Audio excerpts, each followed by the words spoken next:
Shabbat Shalom. The book of Bereshit, the book of Genesis, is a book of learning about family and family dynamics. We have relationship issues between husband and wife, between parent and child, and between siblings and the sibling rivalries. And this is clearly described in our Parashah of Toldot. In our Parashah, we're introduced to the twins, Yaakov and Esau. Esau is a hairy boy. He loves to be outside, in the gardens, in the fields, running around, hunting. Yaakov, his brother, on the other hand, maybe his twin, but he likes to spend time at home. He likes to spend time studying with his books. Ish tam yoshev olim, he's described as a simple person.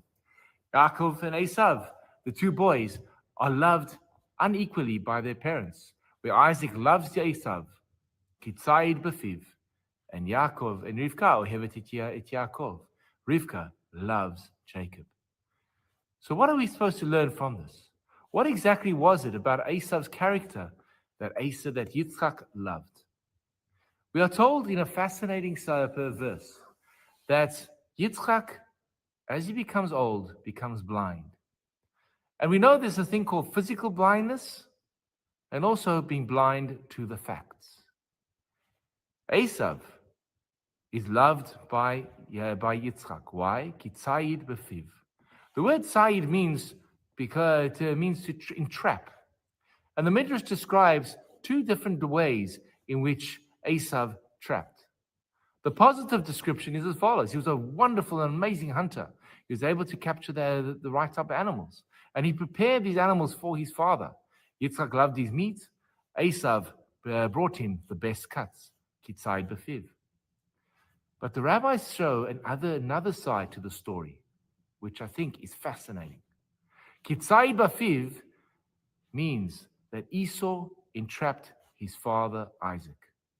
That Isaac never really appreciated what Esau was all about. The Midrash describes like this. There's a law in Judaism which says that when we have a produce, for example, wheat or fruits, we have to take what is called trumot and ma'asrot. A certain percentage has to be given to the Kohen, and a certain percentage, a tenth, has to be given to the Levite. Esau comes to his father and says, Abba, what's the law about melach, salt? Do we tithe melach? Do we tithe salt? Now, salt is a mineral. It does not grow, and the trumot and ma'asrot are only supposed to be taken from that which grows. Yitzchak listens to the question of Esau and says, wow, what an amazing kid. This child is so careful and scrupulous in his mitzvot that he's even asking about melach, salt, whether we tithe it or not. Kitzayid b'fiv, Esau entraps his father Yitzchak. We are told as follows, that there was one mitzvah that Esau kept more than any other. No matter how he related to others in the field and what he did, and the Midrash is full of descriptions of how bad Esau Honor your father. He loved his father, respected his father, and his honor for his father certainly bears mention. So what's the message that I wish to share with you today? Is that you can have an Esau who walks around, and we have to ask ourselves a question, what does Esau look like? Most of us would picture a hairy beast, long mane of red hair, wild, inarticulate, gruff, rough. Right? And we take this description from the story at the beginning of our parashah. Yaakov is at home busy making a pot of lentil soup. Esau comes home to feel exhausted. He says, just pour some of the red stuff down my throat. I'm exhausted, I'm famished. We see an uncouth and ruffian. That's the easy way to identify Esau. But Esau, being the trapper, we know that people who are involved in trapping have to be very cunning. And Esau certainly was cunning. He was able to confuse his own father to give him the blessing, thinking that this was the child that should be the rightful heir of the Jewish people. Rivka, his mother, had two insights. Number one, she had received a message, a prophecy, that Yaakov would be the chosen one. But she also saw through Esau's behavior. See, she was able to see through his ruse. The reason was that she had grown up in a house of Lavan. And we know Lavan is the trickster, as we'll read about next week's parasha. Lavan the trickster teaches her, and when she looks at her son Esau, she says, this is the same character. This is a negative one. What he's doing is he's entrapping you. But Yitzchak doesn't see it. Yitzchak believes in the goodness of every single person. When it comes to Esau, he thinks Esau will use his koyach, his strength, his character trait to make a difference, make the world a better place. Rivka says, you're reading too much in the situation. He never will be able to do that. And thus the warning from our parashah is as follows. Beware of Esau. There are going to be people in our lives that will try to entrap us, who will try and make us do things and put us on a path where we're going to be really uncomfortable. And we'll think we're doing it to help others.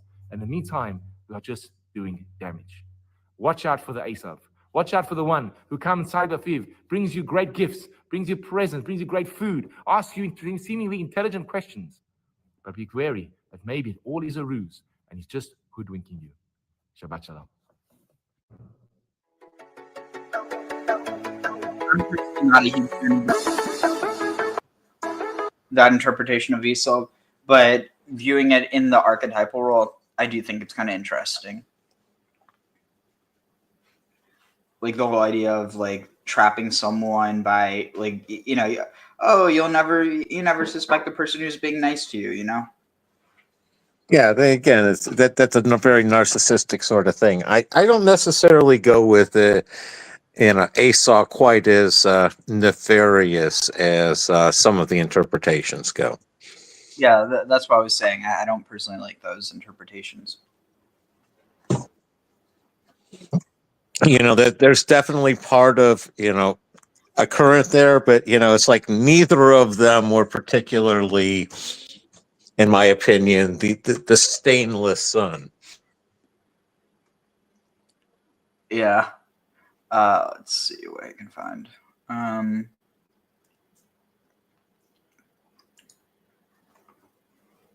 Hi, my name is 𤕕𤅅𐃋�12, and I'm a student here at Yeshivat Or Chaim. My name is Hillel Horvitz, and I'm a Avrech in the YU Torah Mitzion Kola. Thank you for joining us, and welcome to our Parshah video.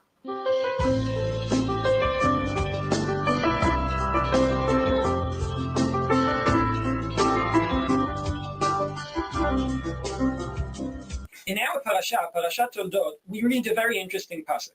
The pasuk says, 𤤕𤅅𝐋𝐻 𝑒Sav v'Rivka ohevet et Yaakov.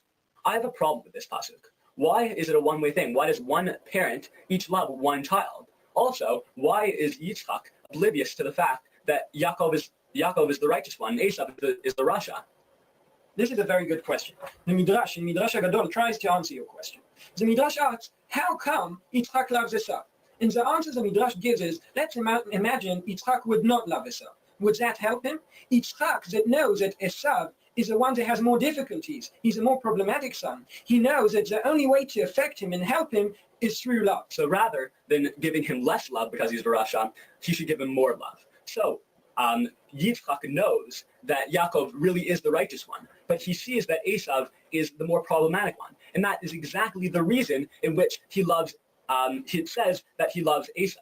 So we realize from this that it's kal v'chomer.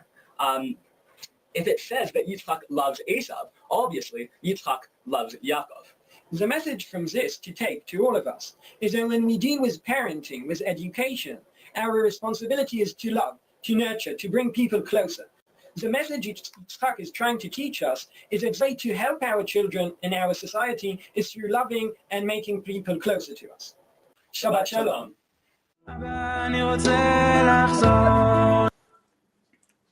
But still, it was like, okay, so, but still, if you know that Yitzchak loved Esau, then you know he loved Isaac more. What?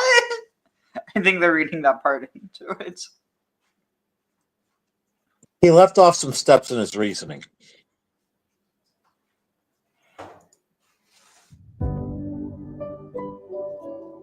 There's a family that lives nearby me in Jerusalem whose Shabbat hospitality is amazing. On any particular Shabbat, you can find upwards of 100 guests crammed into their regulation-sized Jerusalem apartment. Now, for many of these guests, this is their first taste of a Shabbat meal with an Orthodox family. It happened that one Shabbat, the host had to deal with a very confrontational guest, a university student. And whenever the host would try to say a Devar Torah, a Torah thought based on the weekly portion, the student would shout out, "Prove it! Blind fundamentalism! Racism!" After the meal, on his way out, the student passed by the 11-year-old son of the house, one of 13 children. Now, the student had a ring in his nose. Seeing this, the son quite innocently inquired, "Why do you wear that thing in your nose?" The student shot back, "Why do you wear that thing on your head?" Without batting an eyelid, the son replied, because I have to know that at all times and in all places, there's something higher and greater above me. Now, why do you wear that thing in your nose? The student didn't answer. He went back to his dorm room and he wrote in his journal, this little kid knows exactly why he's wearing a kippah. I've absolutely no idea why I'm wearing this ring in my nose. In this week's Torah portion, Esau, returns home so ravenous after work that he sells his birthright to Yaakov, to Jacob, for a bowl of lentils. In fact, he's so consumed by his desire for food that he doesn't even describe the lentils by name. He just says, pour into me now some of that red. In English translations, they usually add the word stuff, as in that red stuff. But in Hebrew, there's no noun, just two adjectives, one after the other, adom, red. In Hebrew, a noun is called a shem etzem, meaning the name of the essence, the thing itself. An adjective is a shem to'ah, a name of description. When style dominates meaning, when we mistake appearance for essence, when we exchange a world of nouns for a world of adjectives, then we've truly lost our birthright.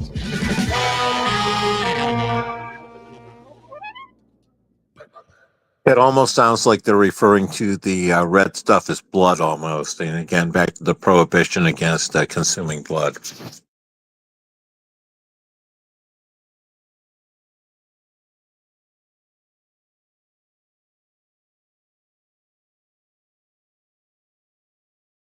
Sorry, yeah, I see where you're coming from. I think it's maybe more symbolic, not like alluding to that, actually.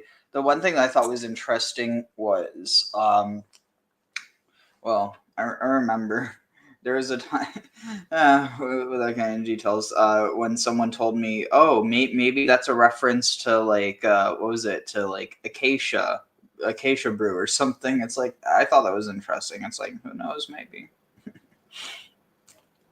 But no, yeah, it's kind of one of those things where it's strange. Why is he so willing to give up his birthright for food? He's a hunter. He probably had some jerky laying around, some dried meat. I don't see why he didn't go to that, unless it wasn't that he was hungry for food.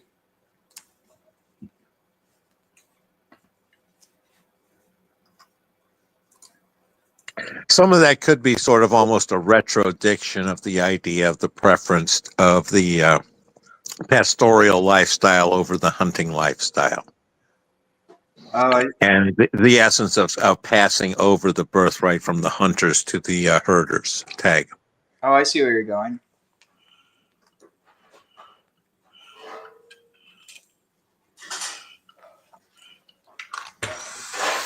Welcome back to Temple Emmanuel in Orange Village. This week, as the fall weather progresses towards winter, we are reading the Torah portion known as Toldot. Toldot means generations or the story of a family, a people, perhaps the story of all humanity. The central message, the central narrative in this week's Torah portion is the beginning of the rivalry between Yaakov and Esau, the rivalry between Jacob and Esau, that begins almost at the moment of the birth of these two twins. Our rabbis use Jacob obviously as the paradigm, the precursor of the people of Israel. And by the Middle Ages, we are using the image of Esau, as the paradigm or even the secret code word for the Roman Catholic Church. The rabbis did that because they saw in this story of Jacob and Esau a story of the constant struggle of different groups of human beings, perhaps evil at some times, perhaps good at other times, to live together with each other and to share the resources that God has provided for us in this world. The story paints Jacob in a not so favorable light and paints Esau in a reasonable light. Neither person in the actual text is as bad or as good as this guy. his or her public relations in the later rabbinic and Christian traditions. Perhaps the most poignant part of the Torah portion comes out of the mouth, not of Jacob, but out of the mouth of Esau. In learning that his brother has tricked Isaac, the blind old father, into giving Jacob the birthright, Esau is hysterical. He's in tears. He says, Vayomer Esav el Aviv, Esau says to his father, Habracha echad hi lecha avi. Father, do you have only one blessing? Isn't there more Isn't there something left over for me? I may not be the best person in the world. You may not even like me, but I'm entitled to some of the blessing. But He he loved goes on, "Bacheni That's what makes gam ani avi, tragic. bless me too, my father." The political realities of the last few weeks have shown us that This there was are 7 people years that say, ago, by the "Bless way. me too, my father." The political realities of the I don't last know what few he weeks. would be referring to. And he goes on, "Bacheni gam ani avi, bless me too, my father." November 21st, 2016. So that would have been when Trump, like right after Trump won the first time, right? Yeah. No, that was when all the more liberal people went crazy when Trump won the first time. Sort of rinse and repeat 8 years later.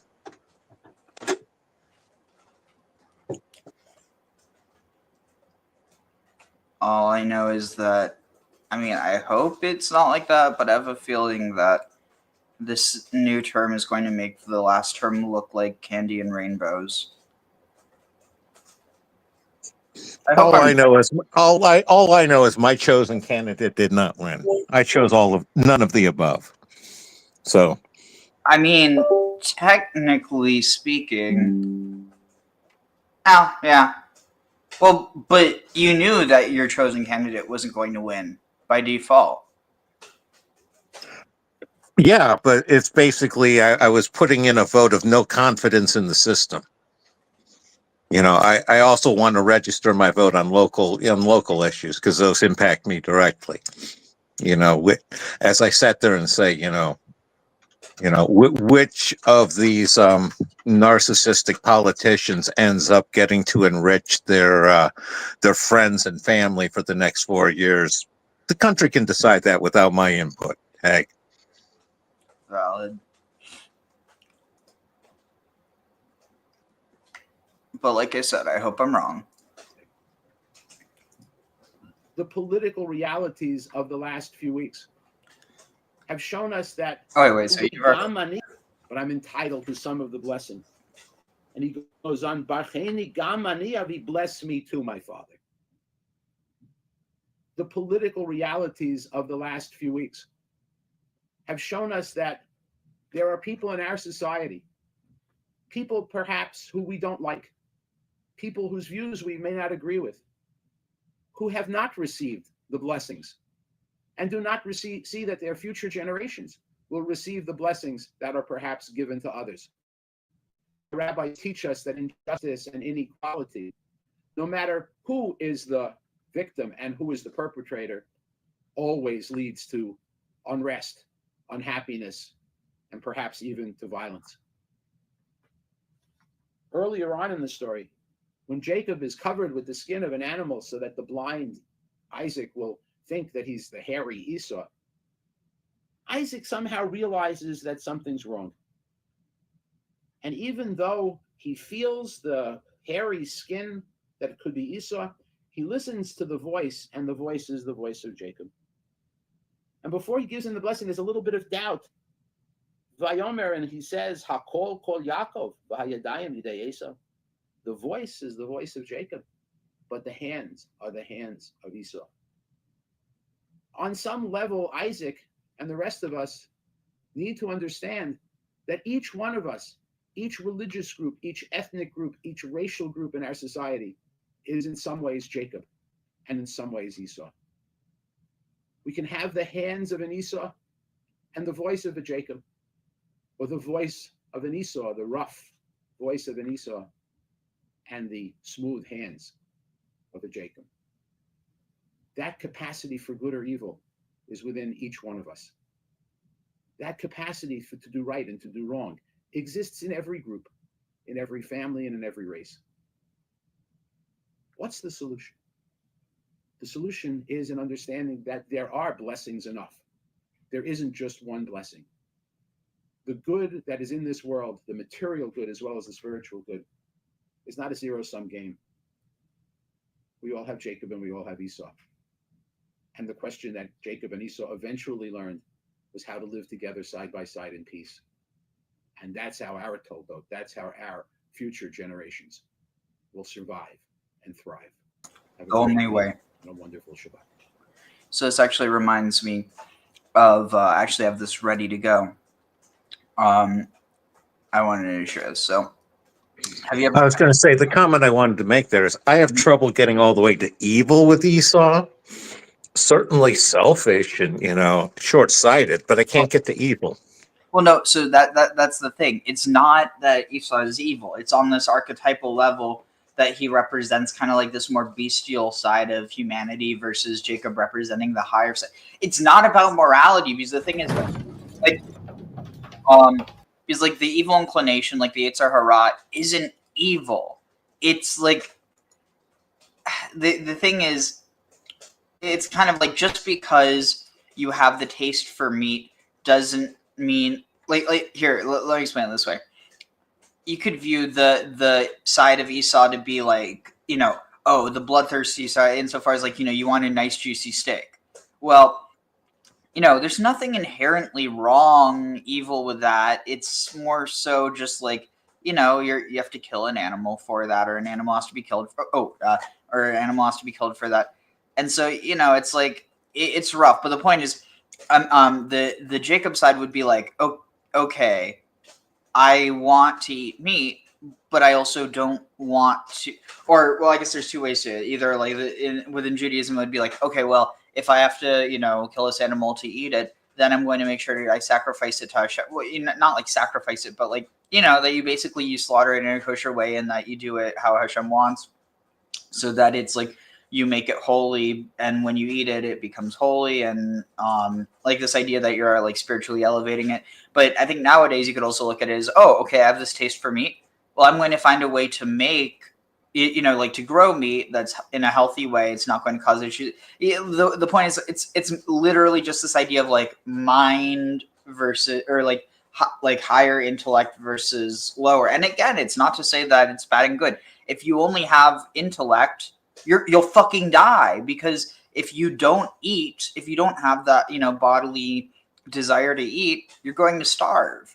And similarly, if you have no intellectual drive, you'll kind of just, wither away in your ignorance.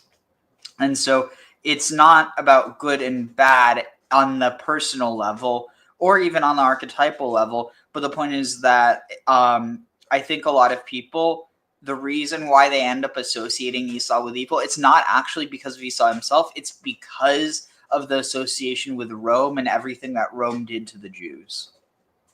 I got a slightly different take on that one. I see where you're going with that.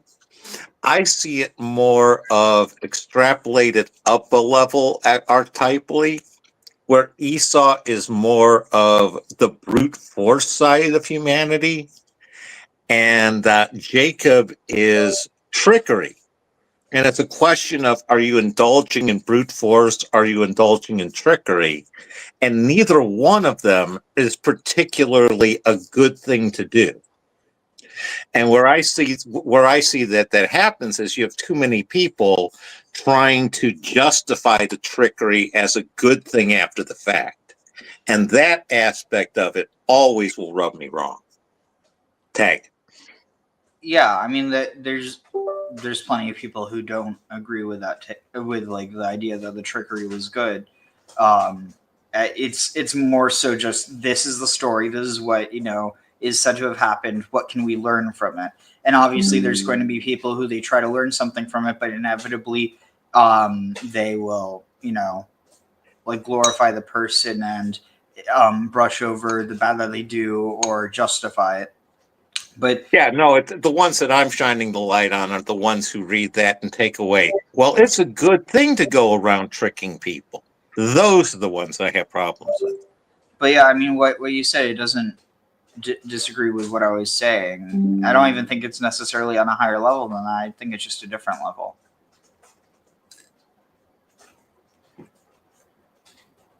Well, I said higher level in the sense of the one's personal and the other's more interpersonal. That's it.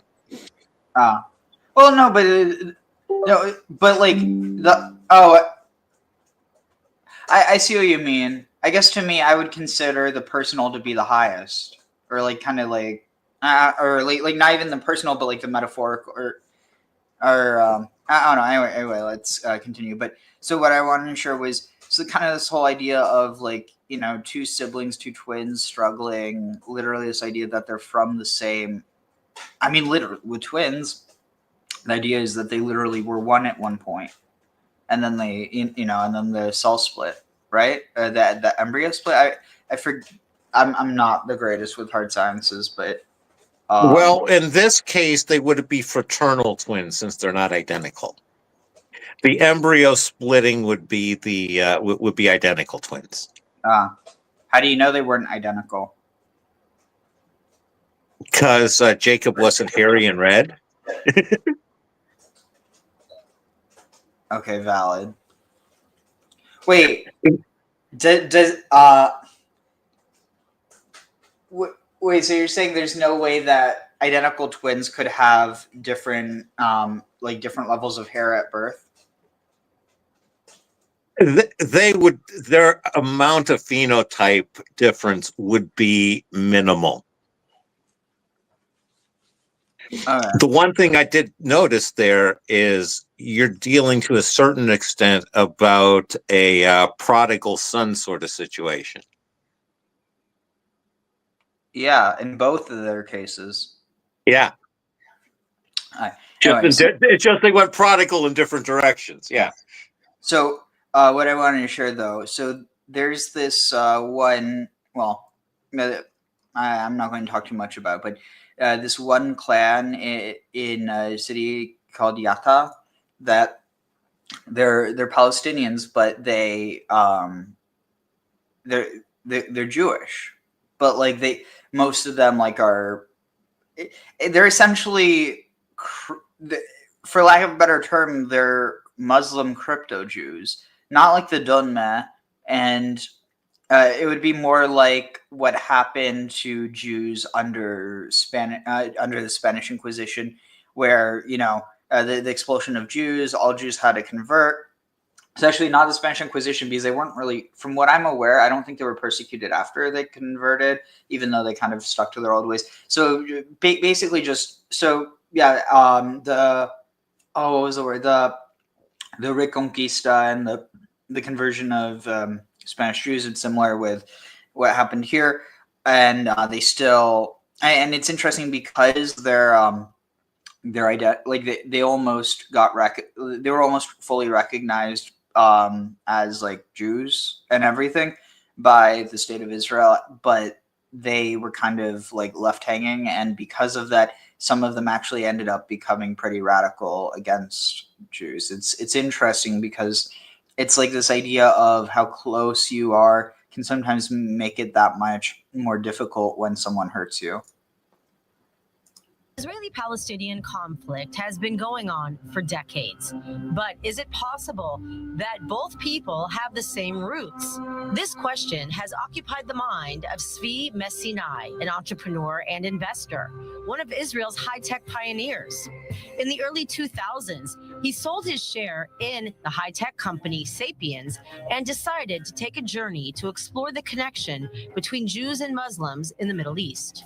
About 1,000 years ago, in 1037, there was a decree by a Fatimite, a Caliph from Egypt, from Cairo. He said that all of those in the country here in this meeting, Sapiens, and decided to take a journey to explore the connection between Jews and Muslims in the Middle East.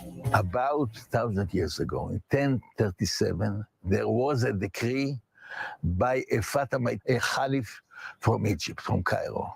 He said that all of those in the country here in this country, they don't convert to Islam, must leave the country. At that time, the majority were Christians, the families of the original Byzantine army, and almost all of them left. They didn't want to become Muslims. But the poor Jewish peasants were not able, they didn't have the resources. There was no man to sell the miserable land that they had on the mountains. It was impossible for them to live. There were no Jewish communities nearby. So they had to make as if they convert. In the home, they continued to be Jewish, and they cheated.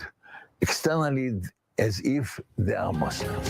Masinai says he spent millions of dollars trying to research this. His journey brought him to the Palestinian city of Yatta in the southern West Bank, close to Hebron. He claims that just like the converted Jews in Europe in the Middle Ages, the so-called Mustarabim Jews who live in the West Bank in the Middle Ages, the so-called Mustarabim Jews who live in the West Bank were forced to convert to Islam and have retained some Jewish customs even until today, sometimes without knowing their origin. Very popular custom is circumcision. Circumcision in the age initially of 8 days. This is unique to this country. The Muslims in general are supposed to do it before the age of 13, because was the age that Ishmael was circumcised. Another one for the women was Parshat Toldot, just taking when they were baking at home. Now most of them are not baking, but they remember the mother or the grandmother that was baking pita at home. So when she was baking, she took a bit of the dough and threw it to the fire. This is a Parshat Toldot.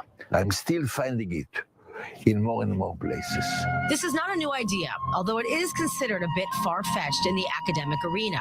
Historian Dr. Doron Sar-Avi points to Yitzhak Ben-Zvi, the second president of Israel, as the first to bring this theory to the surface. The story starts in 1927. Yitzhak Ben-Zvi, who later became the second president of Israel, but back then was an activist, toured the Palestinian city of Hebron. He saw Muslim people who were searching for Chanukiah, the Jewish instrument used during the Hanukkah Jewish holiday. He tried to understand what he saw, and the Jewish residents of Hebron sent him to Yatta. When he got there, he was sent to the 𤤕𤅅𝐋𝐃𝐕 family, and there he sat down and spoke with the Mukhtar, the head of the village, who told him that their great-grandfather was called Mechama. He was sent to the 𝤕𝅅𝐋𝐃𝐕 family, and there he sat down and spoke with the Mukhtar, the head of the village, who told him that their great-grandfather was called Mechama. He came from the city of Haiba in the Arabian Peninsula. Somehow, he found himself in Yatta. Ben-Zvi heard the story from different communities in Yatta, who say they all came from Haiba, and their roots are Jewish. He later found out they don't eat camel's meat. They call the Jews our cousins, and perhaps the most significant thing, they don't get married with other Muslim people in Yatta. There's a separation between the Mechamra tribe and other Muslims. But Sar-Avi says that Ben-Zvi's version is not strong enough, but perhaps a key to understanding the connection between Muslims and Jews is situated not far from Yatta, in the ancient city of Susia. Susia reached its peak during the Byzantine era, the 5th to 7th centuries. The synagogue, which lies on top of the hill, is the beating heart of the Jewish community. But starting from the 9th century, the early Muslim period, we see changes in the architecture of Susia. One of the most significant things here in the synagogue is the appearance of a mihrab, a Muslim prayer niche, outside the synagogue, which is pointed to Mecca. We can also see a Muslim inscription near it, which also indicates that a mosque was active here in the year 814 CE. This raises some big questions. Who lived here? Were they Jews who converted to Islam, perhaps by force? Or perhaps the two communities, Jews and Muslims, lived side by side? These questions remain open today. The synagogue in Susia has a rare Hebrew inscription written on the mosaic floor, but when we're walking around the ancient site, we can see the remains of other Jewish symbols in this area, such as menorah statues and even evidence of mezuzot, Jewish parchment, which is placed on the entrance of the house. One of the strongest symbols that we can see here in Susia are the mikvahs, Jewish ritual baths. We can see more than 30 mikvah baths in an area of 22 acres. This is unprecedented. In other Jewish sites from the Byzantine era, you'll find no more than 5 to 10 mikvah baths. So all of these elements are significant because they tell the story of a community which retained its memories for hundreds of years. These questions are indeed fascinating, but can we still find traces of Judaism among the Muslims in Yatta today? A possible answer may be found through Abed, a Palestinian Palestinian man from Hebron who now lives in Israel. Half of Yatta comes from the Mechamora tribe. Today, Yatta is a city of 80,000 people. They all know that their origins is Jewish. They keep Jewish customs like lighting candles in Shabbat. My origins are also Jewish. Everybody knows it. When we look at history, in the time before Muhammad, Jews were here. Jews were living in Yatta. Even today, everybody in the West Bank, in each house, forget about what they say on the news, everybody knows that this land belongs to the Jews. Messinai says that in recent years, it's become harder and harder to collect evidence from the Palestinians, as well as to convince politicians of this theory. However, he still sticks to it and believes it may change the situation in the Middle East. We will be one people.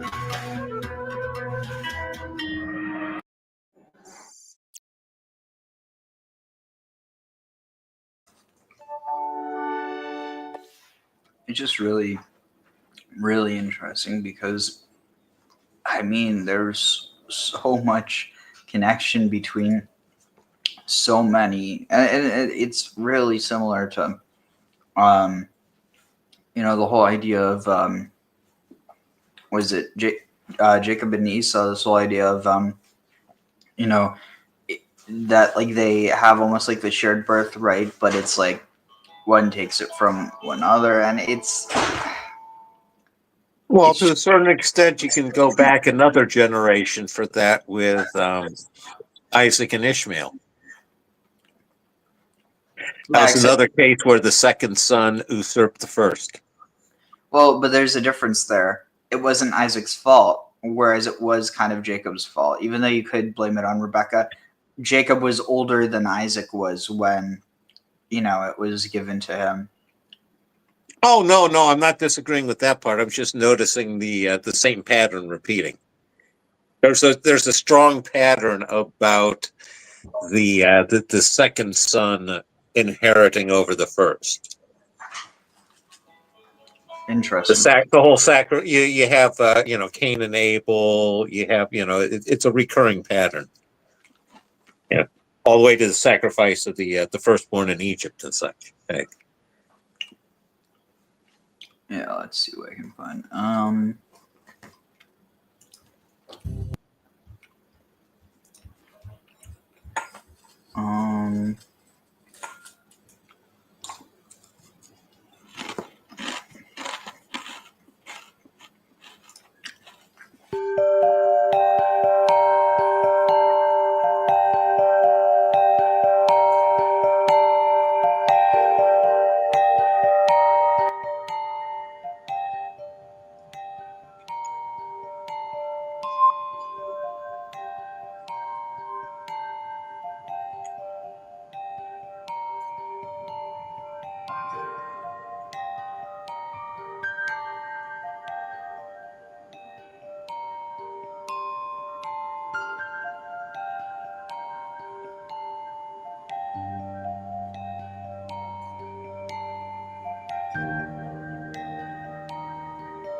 هذا معلتنا بيقولوا لنا انتم من الخط الشرقي ممنوع تبنوا.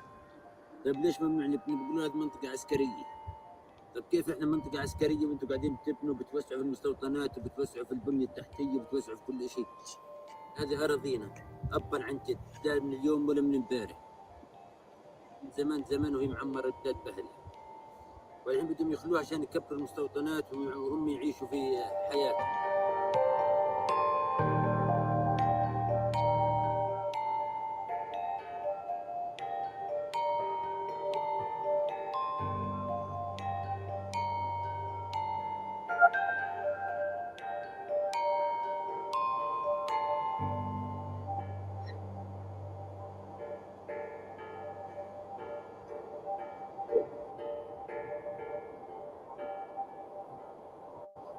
Oh yeah, no worries, Graham. I also have to be gone at 6. Let's see. Okay, what can I find?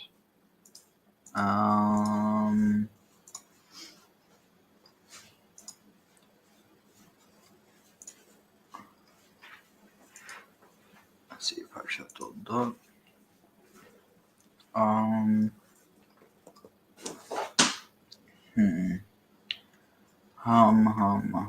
Oh, here. It's time for Rabbi Minkowitz's weekly Torah lesson, a place where life's most difficult questions are answered. Here with his spiritual perspective and insight, Rabbi Minkowitz. Welcome to this week's Torah lesson. This week's Torah portion is Parshat Toldot. The question of the week is, how careful do you have to be not to gossip? So in this week's Torah portion, Parshat Toldot, we learn about Yitzchak wanting to bless his son Esau. So the Torah opens and tells us that Yitzchak was blind, and he wanted to bless his son Esau, and he calls his son Esau in, and the whole story with the blessing. So the Rebbe asks a simple question. We know that God blessed Yitzchak. God blessed Isaac. And if he blessed him, how could it be that a man that's blessed should be blind? Not only that, we know that a blind person is considered spiritually dead. He can't see. So how could it be that one of the patriarchs would be blind and considered a blessed man? So the Rebbe explains a fascinating insight based on a medrash that says as follows: that Yitzchak very much wanted to bless his son Esau. Rebekah wanted to bless their son Yaakov, Jacob. God agreed with Rebekah, the blessing should go to Jacob. The problem was Yitzchak could not comprehend and see that. He still felt that the blessing should go to Esau, he's oldest, and he felt he had potential, which was true. In potential, he was a great guy. So God wanted that Yitzchak, Isaac, should bless Yaakov, Jacob. So what did he do? God made that Yitzchak should be blind. He can't see, and therefore they'll put Yaakov in front of him, and he blesses Yaakov, he blesses Jacob. So the Rebbe asked a simple question. If God wanted the blessings to go from Isaac, from Yitzchak to Yaakov to Jacob, very simple. He could have came to Yitzchak and Isaac, said, listen, I know you want to bless your son Esau, but Jacob is a good boy. Esau has many issues. Reveal to him what the issues are. And it would have been a no-brainer. He would have blessed Jacob without having to become blind. Why didn't God do that? So the commentaries say, here you see something profound, that the transgression of talking negative and gossip about another person, even if it's true, is so severe that God did not want to transgress talking bad about someone else, even if it was true. And how much more so if it's not true. So therefore, God went ahead and blinded Yitzchak. And as we said before, blinding is considered as if he's dead, just so that God should not have to talk negatively about Esau. What's the lesson the Rebbe says? A simple lesson for us. If God went out of his way and did something which I'm sure he was uncomfortable doing, of the two choices, but nevertheless, God refused to speak negatively, how much more so should we be careful about speaking negative about another human being? But the answer to the question, how important is it not to speak Good Lashon Hara? lesson, but I extremely feel important like it's stay away from any Lashon Hara, better way. any gossip, or anything negative about another human being. This week's Torah lesson He's ceremony of pulling from Baruch places I all the just Toldot can't that agree Torah is with. studying in That's his all. name. Thanks so much for joining us for our weekly Torah lesson. Please join us for live classes at Chabad. Wednesday from 12:30 to 2, we have the JLI course. Thursday from 11 to 12, we have the Parshah class given by Chana. Thursday evening from 7 to 8:30, we have the JLI course. I think he was Shabbat just morning, we have the old. Kabbalah class at 9 o'clock, followed by davening and a Just say he was old. Shavua Tov, and have a great week.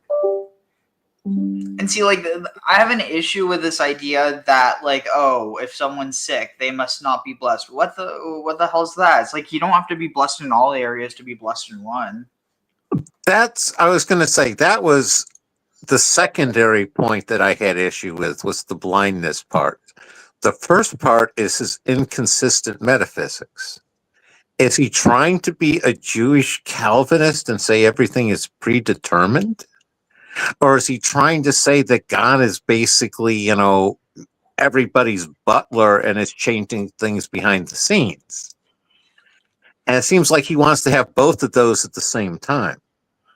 Now, as far as the blindness goes, blindness traditionally was a sign of actual spiritual enhancement. Yeah. It was the idea that if you were blind to this world, you were open to the other one. That's the point behind Odin, the point behind, Tiresias, the blind seer of Greek mythology. That's always been, the traditional association I have, is that blindness was an increase in a spirituality. Not just that, but also Sagi Nahor. Okay, well, we're at this remarkable place, and that only memorializes the Ravid, Rebbe Avram ben David, the Rebbe Avram of Gerar, but also of his son, Rabbeinu Yitzchak. Rabbeinu Yitzchak is called Rabbeinu Yitzchak Sagi Nahar, because he was blind. And it's very interesting, there are many Mikubalim who were blind.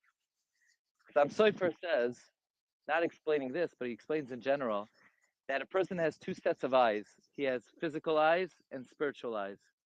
The more one's eyes are closed, the more one closes their physical eyes to the Tanuge Olam Hazeh, the more one's Einei HaSeichel are open. Some Sofer says that's why a baby, b'mei imai, is able to see Mei Seif HaOlam B'yad Soifai. Because since the eyes are closed, the physical eyes are closed, therefore his spiritual eyes have sort of infinite vision. But as soon as the person is born and they open up their eyes to this world, then their mind is clouded. They can't even see what's in front of them in terms of spiritual vision. Rabbeinu Yitzchak was considered the father of Kabbalah. He was the first Makubal. Who says this? Rabbeinu Bechai in Parshas Vayeshev. He was the Rebbe of Rabbeinu Ezra and Rabbeinu Azriel, who promoted and proliferated Kabbalistic knowledge. This is well before the Zohar. This is well before the Arizal. This is the tradition of Kabbalah among the Rishonim. And then they taught the Ramban. So whenever the Ramban says, Kederach HaEmes, this is the Kabbalah from Rabbeinu Ezra and Rabbeinu Azriel, who got it from Rabbi Yitzchak Sagi Nahar. Now, Rabbi Yitzchak Sagi Nahar wrote something called Kuntris Soid Hadlakas Ner Chanukah. Where do you find this? It was reprinted in the Sefer Hazikaron Pachad Yitzchak of Rav Hutner. In the back, you have a compendium by the Rishon, Rabbeinu Yitzchak Sagi Nahar. And he wrote something called Kuntris Soid Hadlakas Ner Chanukah. Where do you find this? It was reprinted in the Sefer Hazikaron Pachad Yitzchak of Rav Hutner. In the back, you have a compendium by the Rishon, Rabbeinu Yitzchak Sagi Nahar. And he starts off with a very interesting question. The Gemara says, Kol haragil b'ner havin le banim tamid chachamim. Anyone who lights ner Chanukah will have banim. So yes, but everybody lights ner Chanukah, and not everybody is zoicha to banim tamid chachamim. That's a question that who would dare to ask? But everybody's thinking. You know, the Gemara says, haragil b'ner havin le banim tamid chachamim. Everyone's lighting, but not everyone's having banim tamid chachamim. So he says, yeah, everybody lights ner Chanukah, but not everybody lights it. B'chol diktukeha. For instance, the Bir Halacha brings down that when you light ner Chanukah, hadlaka oisa mitzvah. So if you light the ner and then you pull away the candle, you might not be yotzei. You have to physically hold wick to wick until the majority of the wick catches fire. So everyone's lighting it, but not everyone's lighting it b'chol diktukeha, at the right zman, with the right wicks, in the right manner. But if you would light ner Chanukah in the proper way, you can take it to the bank, the promise of the Gemara, that having le banim tamid chacham, that's Rabbi Yitzchak Sagi Nahar, Zechusa Yagain Aleinu, Koel Liora, Semeritis Nus Protegerent. Amen. You've just experienced another Torah class brought to you by TorahAnytime.com. Now that was interesting. I didn't know most like Makubali Kabbalists were blind. At least like the famous ones. Well, I didn't know that off the top of my head either, but it doesn't surprise me given what I said earlier.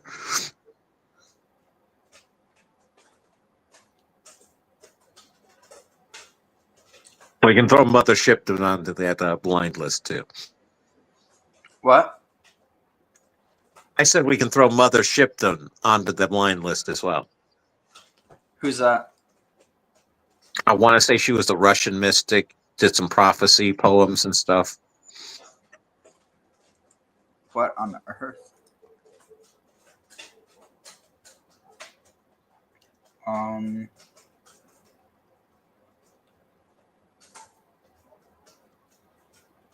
Let's see. All right, yeah, let's go back.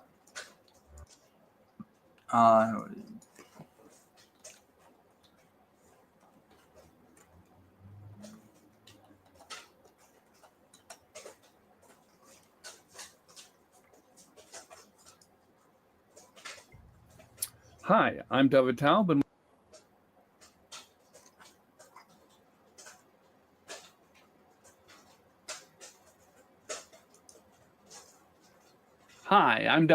and welcome to the Parshah Rabbit Hole, where I find something weird in the weekly Torah portion and follow it all the way down until it gets even weirder. This week's rabbit hole is all about smells. Why? Because this week's Parsha contains the story of when Jacob, used subterfuge to pretend to be his brother Esau, to get his father Yitzchak to give him the blessing that was meant for his brother. And when Yaakov does that, he goes in dressed in Esau's clothing, and Yitzchak, his father, smells him. This is what it says in the Parsha. Vayigash v'yishak loi v'yorach es reach begadav v'yivarchehu v'yomer re'ei reach b'ni kereach sada asher berchei Hashem. And he came near and kissed him, and he smelt the smell of his garments and blessed him, and said, "See, the smell of my son is like the smell of a field which the Lord has blessed." So Yitzchak sniffed Yaakov, who was dressed like Esau, and he smelled a smell which was presumably good because he said it was like the field which Hashem has blessed. And I thought that was interesting, smell. So I wanted to know more about this particular smell that was following Yaakov around, and I also wanted to know more about smell in Torah in general. So that's where this week's rabbit hole starts, with smells. So if you're ready to smell our way down, let's jump in. The first place we're going to start is with Ibn Ezra, who explains what this smell was and why it would have smelled like Esau. He says that since Esau spent a lot of time outside in the fields, he was a hunter, then it makes sense that Esau's clothes smelled like the field, and that's what Yitzchak smelled, and it made sense to him that that was his son Esau, even though really it was his son Yaakov, pretending to be Esau. Okay, so that makes sense. But Rashi explains it differently, because something doesn't make sense to Rashi. Rashi says, wait a second, Yaakov is all covered in goat skins to make himself seem hairy like his brother Esau. And Rashi says nothing stinks more than goat skins. So how could Yitzchak have smelled this pleasant odor of the field? So Rashi answers with a midrash that says that when Yaakov entered, the smell of Gan Eden, of the Garden of Eden, entered with him. The very next Rashi explains what this field smell was. What's the field which Hashem has blessed? He says it's an apple orchard, a field of apples which is blessed with a good smell.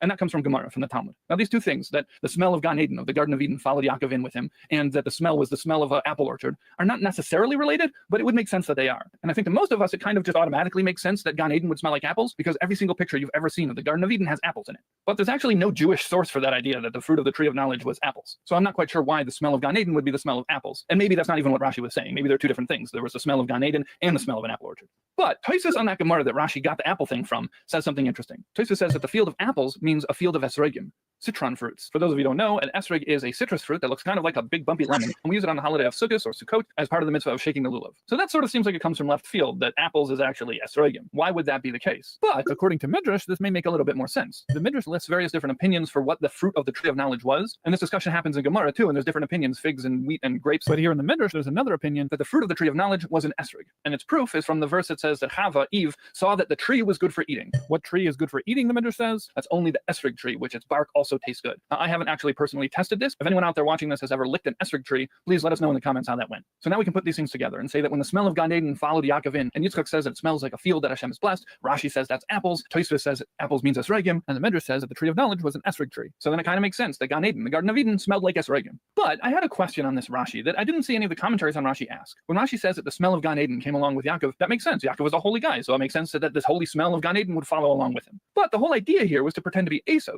So wouldn't that smell of Gan Eden be a dead giveaway? Yeah, giveaway. Yeah, giveaway.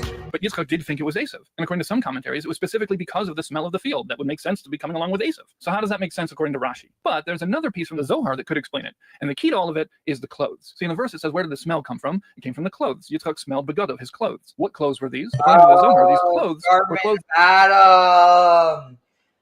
Oh, because Esau killed Nimrod, got it from him. It was his garments, and then it got passed to Jacob. And then he passed it to Joseph. That Esau had stolen from Nimrod, who was a strong and mighty hunter who had lived generations earlier. And what were these clothes that Nimrod had that were worth Esau killing him for? They were the clothes that Hashem made for Adam in Gan Eden. So according to this, it was Esau's clothes that smelled like Gan Eden. In which case, everything makes sense and it all comes together. I want to give credit where credit is due. Putting all these pieces together comes from the Parshah on that Gemara that the apple thing came from. But I didn't quote him because it's more fun to see all the pieces come together themselves. I love it when a plan comes together. So if you put it all together, Yaakov was wearing Esau's clothes, Esau's special clothes that originally came from Gan Eden, which smelled like esrogim because that's what the tree of the fruit from. But it all comes together. According to this, it was Esau's clothes that smelled like Gan Eden, in which case everything makes sense and it all comes together. I want to give credit where credit is due. Putting all these pieces together comes from the Parshah on that Gemara that the apple thing came from. But I didn't quote him because it's more fun to see all the pieces come together themselves. I love it when a plan comes together. So if you put it all together, Yaakov was wearing Esau's clothes, Esau's special clothes that originally came from Gan Eden, which smelled like esrogim because that's what the tree of the fruit of knowledge was. There's just one issue, and that's body odor. Esau was a very active guy, and so was Nimrod. So how could these clothes still smell like Gan Eden? I figure by this time, the odor molecules have had at least 12 hours to desmellify. Well, the answer to that comes from the Zohar a little later on, and it says that when Esau wore these clothes, they didn't smell special at all. Only when Yaakov smelled these clothes, they didn't smell special at all. The answer to that comes from the Zohar a little later on, and it says that when Esau wore these clothes, they didn't smell special at all. Only when Yaakov just one issue, and that's body odor. Esau was a very active guy, and so was Nimrod, tree of the fruit of knowledge was. There's just one issue, and that's body odor. Esau was a very active guy, and so was Nimrod. So how could these clothes still smell like Gan Eden? I figure by this time, the odor molecules have had at least 12 hours to desmellify. Well, the answer to that comes from the Zohar a little later on, and it says that when Esau wore these clothes, they didn't smell special at all. Only when Yaakov wore them, that's when it activated the Gan Eden smell in them. So now everything makes sense. The smell of Gan Eden came in with Yaakov because Yaakov is holy. But it also made sense to Yitzchak that this would be the smell of Esau because it was Esau's clothes that brought that smell.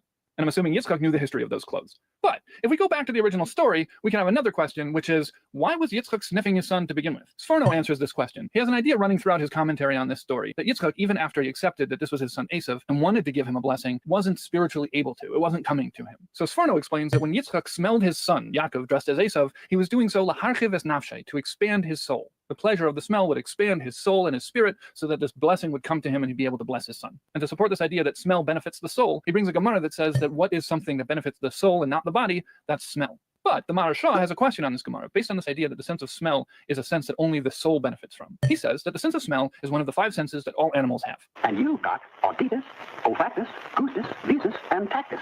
But don't worry about it, because in English that means the 5 senses. But he says animals visus is one of the 5 senses that all animals the sense of smell. And you've got auditus, olfactus, gustus, visus, and tactus. But don't worry about it, because in English that means the 5 senses. But he says animals don't have souls. They have a spirit of life, but not a neshama the way a human being has. I'm not going to get into the discussion of whether or not animals have souls. That's a different rabbit hole. But the Marshal believe that animals do not have souls. So according to him, there's a question. If animals don't have souls, but the sense of smell is something that the soul gets pleasure from and not the body, then how can animals have a sense of smell? And he answers that animals have the sense of smell, but they don't get pleasure from the smell. Now, when I read that, I thought that was interesting, because every Saturday night after Shabbos, when we make Havdalah, part of Havdalah is that we smell the besamim, the spices, and I pass around the spices to each member of my family and they sniff it. And if my dog Lizzie is around, I put it down and let her smell the spices too. But she is never interested. She just walks right on by, which is weird because she smells things all the time. So it's always seemed weird to me that these spices that have a very strong and pleasant smell, she's not interested in. But according to this Marashah, that could make sense. My dog Lizzie smells things to figure out what's going on, but maybe she doesn't get pleasure from smells the way we do. But I looked it up and I found that there was a study that showed that when dogs smell the scent of their owner, the pleasure center of their brain gets activated. We present the dogs with things like the smells of their owners or other people they live with, as well as dogs that they live with, and compare it to people and dogs that they don't know.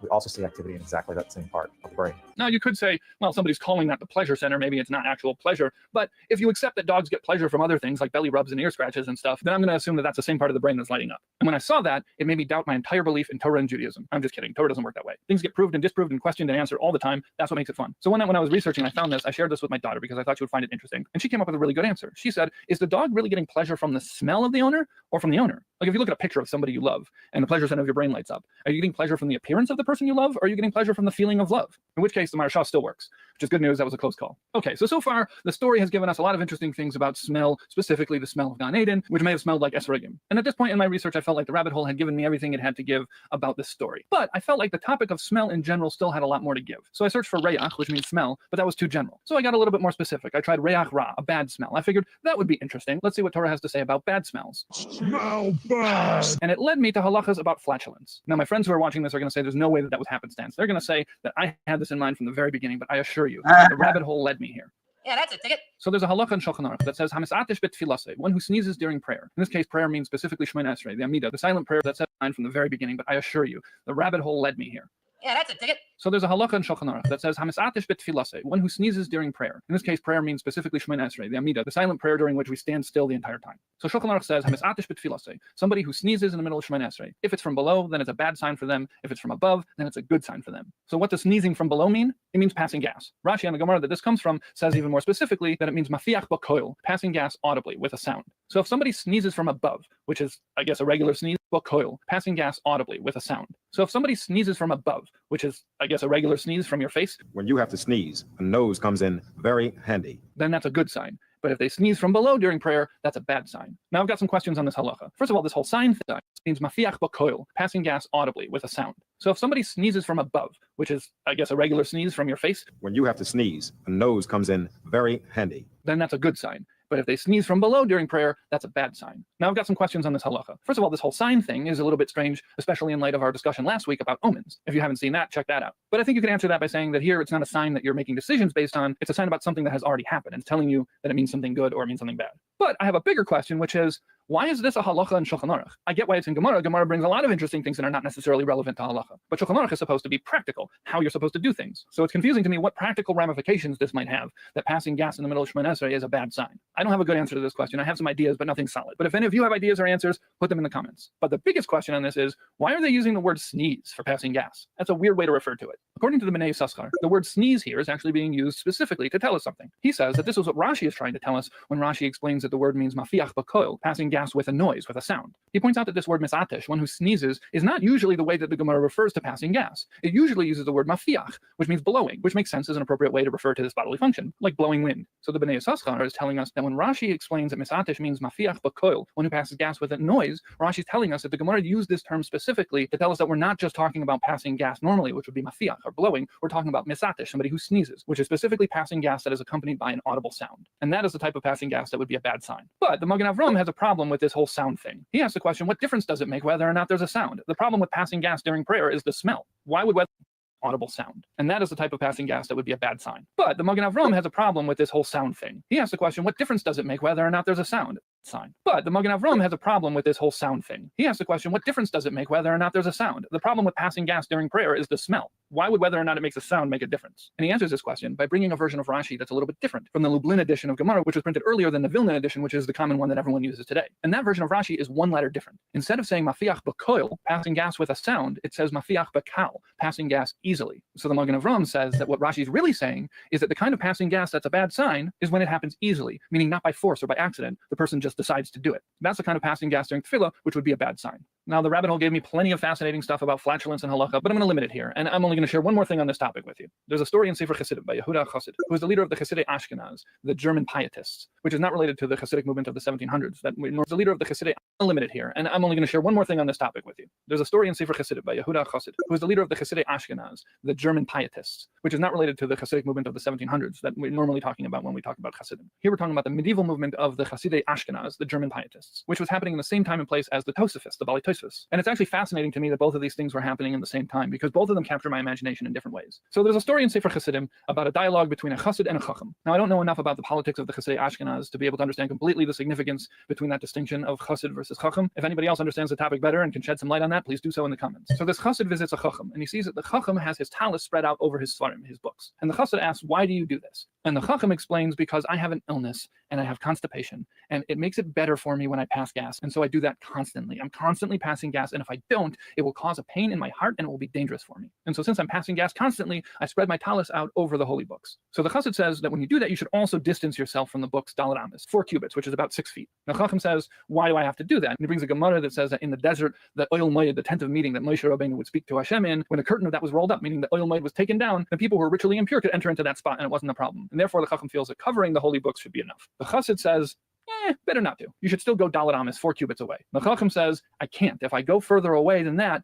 it'll be dangerous for me. A commentary on Sefer Chassidim explains that this was a 1-bedroom house and it was very small, and there just wasn't enough room to go that far away from the books. And that if he did so, he would end up backing up outside of his house, which would be dangerous because he'd be exposed to the elements. And so the Chassid gives in and says, if it's impossible, then I won't force you. Now, it may seem like the Chassid was being kind of pushy to the Chacham, but my daughter pointed out that if this was a tiny house, it didn't even have enough room to move 6 feet away from the books, then this Chassid was smelling this guy the entire time. So that might just put the position of the Chassid into perspective. Okay, so now we are officially done with the flatulence portion of this week's program. I want to end off with one more thing, jumping back into the Parsha. When Yitzchak smells Yaakov dressed as Esau, it says that he smells his clothes, begodov. The Gemara interprets this verse midrashically and says, Al tikre begodov ela begdov.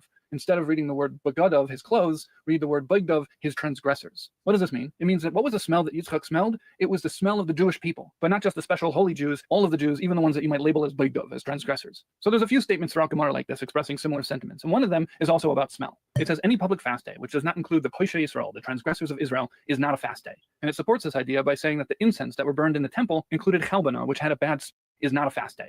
So about smell. It says any public fast day, which does not include the Poshei Yisrael, the transgressors of Israel, is not a fast day. And it supports this idea by saying that the incense that were burned in the temple included 𝕕����𝐻, which had a bad smell. And nevertheless, they were one of the required ingredients for these incense. So on the one hand, this is a beautiful idea. When we talk about the Jewish people, it includes all the Jewish people. Every single one of us is special and important and necessary. On the other hand, something that bugs me about it is we're still calling them the Parsha Yisrael or Boigdov. We're still labeling them as something that ought to be excluded, but we're not excluding them. So I looked around for different interpretations and commentaries on this, and I had a hard time finding anything that resonated with me. But then I found a mimer from the Alter Rebbe, which explains this idea in a way that I think is really beautiful. It says that the prayer of the Jewish people is like food. It's like a meal. And a meal is comprised of various different types of food. You've got bread to fill you up. You have meat and fish for pleasure. You have things that sweeten the food to whet your appetite. And then there are strong tasting things like salt and pepper, which are added to the food. And then he says, if the prayer of the Jewish people doesn't include all of these things, even the salt and pepper, then it lacks tainug, it lacks pleasure. Now, the reason why this is particularly moving to me is because prayer is like the hardest part of Judaism for me. I'm not good at it. I get bored very easily, and I don't feel like I'm doing a good job. So I really love this imagery of thinking of the prayer of the Jewish people as this giant potluck that we're making together. It's not just me doing my thing and doing it poorly. It's all of us bringing our stuff. And yeah, my potato salad might be kind of gross, but it's part of the potluck, and we need every single part of it. All right, that's the rabbit hole. As always, if you have any interesting ideas or questions, put them in the comments. Thank you for following me down the rabbit hole. I hope you find your way out quickly because it's kind of smelly down here. That was interesting. Any thoughts? Yeah, Rains, I ended up with two questions. One, might Biden be Jewish given all the sniffing he does? Oh, come on. And the second one is, how did Nimrod end up with Adam's clothes? That seems like a very odd chain of custody. Let's see. Nimrod's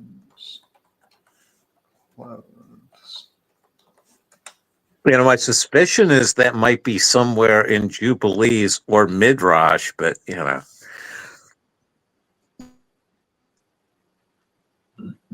Because Jubilees goes much more into Nimrod than anything else. Let's see what I can find.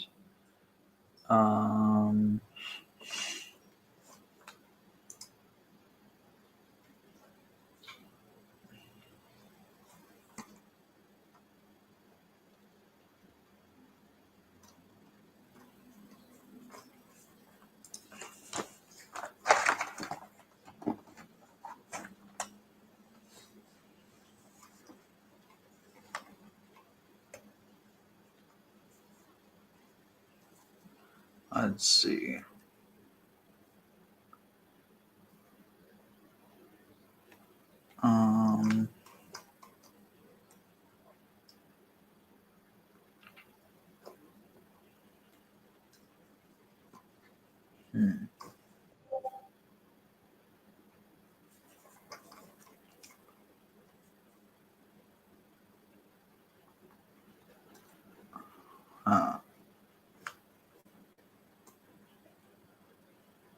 What is this? Ugh, goddamn, everything's so long.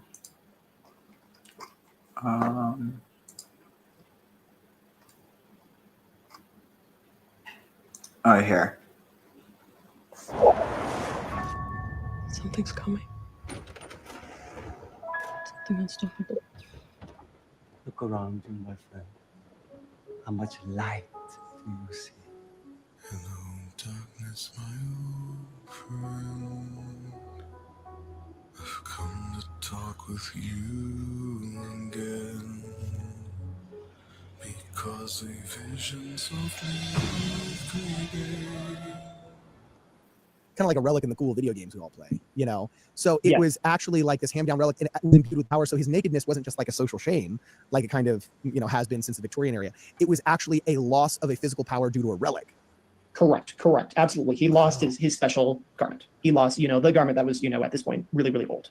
Okay, because I got to tell you, I think this garment thing, there's two things I don't think we get right in the Church of Jesus Christ of Latter-day Saints. First is the gift of tongues. I'm sorry, but when you read about the day of Pentecost and you read in the book of Acts about people just like literally all of a sudden be able to communicate with people from another land in a nation may not earn the land fracture. They may not be true, but we all hope are. You know what I'm saying? And then think like that's not what we're getting when we go to the Institute pre-tell. My body, scratch marks. So has some. Speaking of the garment of Adam. You have to take the Okay, picture. I'm going to share. I feel like I've got enough. Apparently, part of Ham uncovering his father's nakedness was he stole the garment from Noah, and this garment was originally the garment of Adam.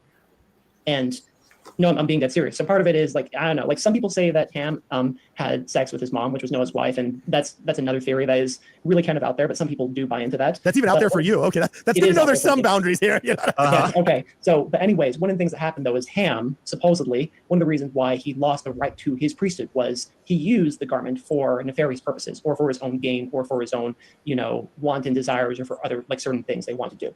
And eventually, after he died, the person who got it next was Nimrod, who was a very great hunter. Like he was able to start the Tower of Babel project. He apparently killed a lot of like righteous people. And apparently he was also interested in Sarah, like Abraham's wife, I think before they were married. So there's another this is really interesting though, because, in a lot of the retellings that we're all familiar with about, Adam and Eve and things like that, there's reference to the idea of Satan. You know what I'm saying? Having powers, priesthoods, garments, so on and so forth. So this idea that there's physical manifestations that are worn of some kind of like eternal power is not foreign to us. And you do have to ask, okay, well, where does the garment come from? I always thought it was so interesting as a young woman kid, because I'm surrounded by the Master's College. There are all of these evangelical kids everywhere, and their dads are pastors, and they're all fancying themselves mini pastors when they're 11 and they first read the Bible. And they would always want to lampoon me. I'd be on the soccer bus on my soccer team going to one of our championship games. They'd be trying to convince me that Joseph Smith was a bad person and a treasure digger. I started my like Bible bashing, I guess, like when I was 11, apparently. Okay, but something that always blew my mind is I read through the Old Testament at a very young age, and I remember thinking, we're the only people literally talking about a Urim and Thummim that is referenced here. And so are garments, and so are protections, and so are covenants and promise. Is damn right. It's all over the place. Scripture. There's one thing and I think that if we are having ourselves, like if we're taking we're given the garment, use. Granddad was, then Babylon, and evil you're capable of is air. Sorcery. It does have that aspect to it. But if you have it and you have a high knowledge of truth, okay, and your granddad was the prophet that saved the world after the flood, then you have an incredibly high level of light. And if you betray it, then the level of evil you're capable of is extremely high. So if you look at what Nimrod did when he became the Babylonian king, and by the way, I'm not sure how nobody really connects Babylon, like Tower of Babel and Babylon, but like you don't really think of it, but this is talking about the same place. Well, he was a Babylonian. I just saw the word babe in there and I was like, sweet. Yeah. He's the Babylonian king, and he is one of the most wicked people in all of this in scripture. Oh. And he's only able to be that wicked because of all of the light and knowledge he had before, huh? Right. And then where it gets even crazier is so if you look up Lucifer, son of the morning star, how you have fallen, right? Like the scripture outlining the fall of Satan. It's two-sided. It's describing the fall of the great accuser. It's also about Nimrod. It's a political play at King Nimrod of Babylon. Interesting. Because Nimrod, incredibly high level of light, and fell with so much wickedness. But afterward, and here's where I think we forget that as God's recruiting his army, so is the devil. Yeah. And spiritual warfare, just like me and Daniel talked about in the pre-show. So there is a one legend. I think I read this from 𤤕𤄵𝐃𝐕 somewhere, but at some point Nimrod and Abraham were contemporaries. And at some point earlier in her life, this was before that Abraham and Sarai went to Egypt. They were still in Ur of the Chaldees. They were still in the world of Babylon. But there was one tradition that apparently Nimrod tried to Sarah. Oh, really? But somehow, I don't know how it happened, but Abraham was able to get this garment. Really? That would make sense. This is according to 𤤕𝄵𝐃𝐕. If you wanted to pollute Abraham's bloodline, right? That would make sense. Why? But where it gets crazier is that after this, Nimrod becomes deified in ancient Babylon. He becomes so wicked, he becomes a god. Well, we would call him wicked. He became a fallen god, right? Okay. But he becomes deified, he becomes a god, and then legends about him. He tries to destroy the legacy of the Godhead by tampering with what's going to happen with Christ later on. And so what he does is he uses but this is stuff I think everyone watching our show has a pretty strong testimony. If you listen to talking about like hollow earth, it's not supposed to be a testimony breaker at all. But Nimrod was the same phrase we use for Yahweh, were a lot of the same phrases that the Babylonians used for King Nimrod, and then Nimrod as a deified god. He used the rays of the sun to impregnate Semiramis, or Semiramis, however you want to pronounce it. And it was considered an immaculate conception of Queen Semiramis. And she gave birth to Tammuz, who was supposed to be a reincarnated version of Nimrod as his own son. So Tammuz. So it's like Constantine with Keanu Reeves, where just like God had a firstborn, so did the devil, and they had to try and stop the firstborn of the devil. It was like coming out of her stomach, like aliens. Well, basically, this is the pietà thing you were talking about with Mother Mary, and that's Nimrod and Semiramis holding Christ's body. Okay. Yeah. So the issue is, so the first time we have a virgin birth and an immaculate conception, it's of Queen Semiramis giving birth to Tammuz, who is the son of Nimrod and also Nimrod. Right now, what do we know from the restored gospel? We know that the Son and the Father are two separate beings. God is not Jesus. Jesus is not God. And their personhood and their physicality is what's very important, because if you remove that, and you make God a force or a triune spirit or whatever, they don't realize that the non-LDS conception of the Godhead is literally just the Babylonian Trinity. And so when you have the Trinity, you've got Father, Son, Holy Spirit, all one. What you have is just a reinvention of the Babylon. So Spirit of Babylon, Church of Babylon. Yep. So would you say that with the fish too? Yeah, with the fish stuff too. Oh yeah. With that. Wait, what fish stuff? Like that Dagon hat thing we were talking about before? Yes. Yeah, Dagon, the Sumerian and Babylonian deity, which is why Christians use the fish. The fish sign was around. You're connecting all the dots. They're all connected. That fish sign was around before Christ, and they just said, "Oh, the fishermen, we'll make it work." Like it was already there. You know what I mean? Okay. So it sounds like what you're saying here is that Nimrod was really an antichrist in his time. Yes, but he was one of the most successful antichrists because he was able to. What he was able to do was able to confuse people generations later. So when the actual Son of God came, they were believing the fake version that was handed down through the legends of King Nimrod and Semiramis and Tammuz. And so that's why, like, our church, we say Mary's nice, but we don't talk about her. We don't venerate her. We don't really do much with Mary. It's like, yeah, cool. That's about it. That's about as much as we go. Because when you start the hardcore Mary was the best, it's always Queen Semiramis. And that hardcore Mary adoration is literally just the Babylonian Trinity. And so again, if Joseph Smith was a con artist, he really was so smart in avoiding that whole thing, with the whole like restoration thing, like getting away from the false teachings. But this is one of the examples where, as members of the church, we need to stop backing down when we get approached by other Christians who say, "Oh, well, if you guys believe the gospel is corrupted." Okay, does this past anything to do with the garment? Are they going to talk about it again? Okay. I want that pot of stew. Like, hey, you want this? Like Jacob? Oh yeah. Stone, many M's. So its power is not as. Its power is probably 100th of what it was before, but like Esau is probably so cool. Like, yeah, I was able to hunt that lion or something, or that deer, or like that elk, whatever. And it was like, this is great. And then one day, like, he was like, okay, I want that pot of stew. Like, hey, do you want this? Like Jacob? And Jacob was like, okay, yeah, sure.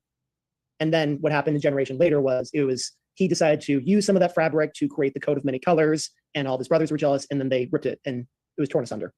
So was that kind of the official ignominious end of that original garment? Where there is no threads left after all those thousands of years. Okay, so with the minor exception of the Book of Mormon talking about the remnant of Joseph's coat, right? What? And the way they identified themselves with that, right? So Moroni talks about this, right? And it's I don't know that it's necessarily something that we could find. So when you're saying like, I want to get a hold of this coat, like maybe there's still a remnant of it out there. The Book of Mormon talks about how part of it was still there. I do think there's two interesting things I want to bring up with Joseph. Okay. One of them is part of the power of the garment. I don't know how much it was tied into Joseph's ability to interpret dreams and everything, but I'm almost positive that it was given to him before he's interpreting dreams, right? Well, and that would kind of make sense though, because we previously established that the garment that was taken from Noah and referenced as his shame wasn't just necessarily kind of like that Victorian shame over basic nudity, but an actual loss of power, physical power imbued by a relic. So that could be why Esau's fall from his birthright would have been such a significant story in the Old Testament, because it wasn't just like the shame of having been a lazy bum older brother, but the actual physical dissolution of the power of the physical relic that had been handed down over time. Absolutely. Yeah. So that's one of the things we have to remember now, like in our day and age, like what's happening when we're just like, oh, well, the garment, oh, it's just whatever. It's just not important. Like so many people think about it as like, oh, this is something that I must do or I'm supposed to do, when this is really like a huge privilege. Like it is like how you treat it. And it's like, if you actually treat it as something that's going to give you, these powers, then it probably will. And the way that we're told to like take good care of them as much as we can. Think about what Joseph's brothers did. They tore it up and then they dipped it in goat's blood. They sacrificed an animal. They dipped it in its blood. What do you think that did to any remaining power it might have had, right? And so I think that if we are really taking our garments seriously, we can really put a lot more faith in God and look at how much it ties us back to him. Well, it's interesting you say that too, because An official message from Medicare. Medicare plans change from one year to the next. And this year, it's important to compare all your health. I had a bishop that was very interesting. One of the very few criticisms that I think anti-Mormonism water scrutiny in different light. What you just said, but like if there's going to be people who are why did 150 in a they don't ever play on TV anymore? And there's I think it's given so many benefits behind the scenes.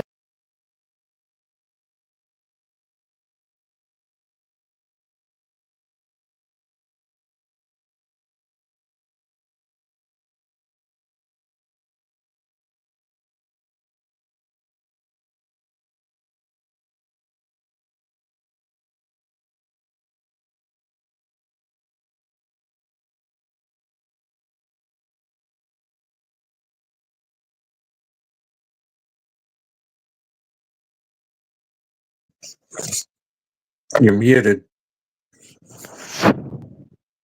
Sorry, yeah, I know. I was trying to get this right. Okay. So, Baruchu et Adonai Hamvorach. Baruch Adonai Hamvorach leolam vaed. Baruch atah Adonai Eloheinu melech haolam. Asher bachar banu mikol ha'amim. V'natan lanu et torato. Baruch atah Adonai noten haTorah. All right, so here's it working. Ish. What is up? It's weird. Try refreshing the page. وإلي تولدت إسحاق بن أبراهام ولد إسحاق ويهي إسحاق بن 40 سنة بقحت إثر ربقة فثبتوئل ها أرمي مبدان أرم أحوث لبان ها أرمي لو لإشاء ويعتر إسحاق لا ذني لنوخح إشتو كي عقراي ويعاثر له أذناي والتار ربقة إشتو ويثروصصو هباني بقرباه والتومر إمكان لما زيت أنوخي والتلخ لدروش إث أذناي ويومر أذناي لا شني غيم ببطنيخ وشني لأميم من معايخ يباردو والأم يا إماس وراء يا عبود صغير ويملئوا يميها للذث وهن ثميم ببطن عبير ويملئوا يميها للذث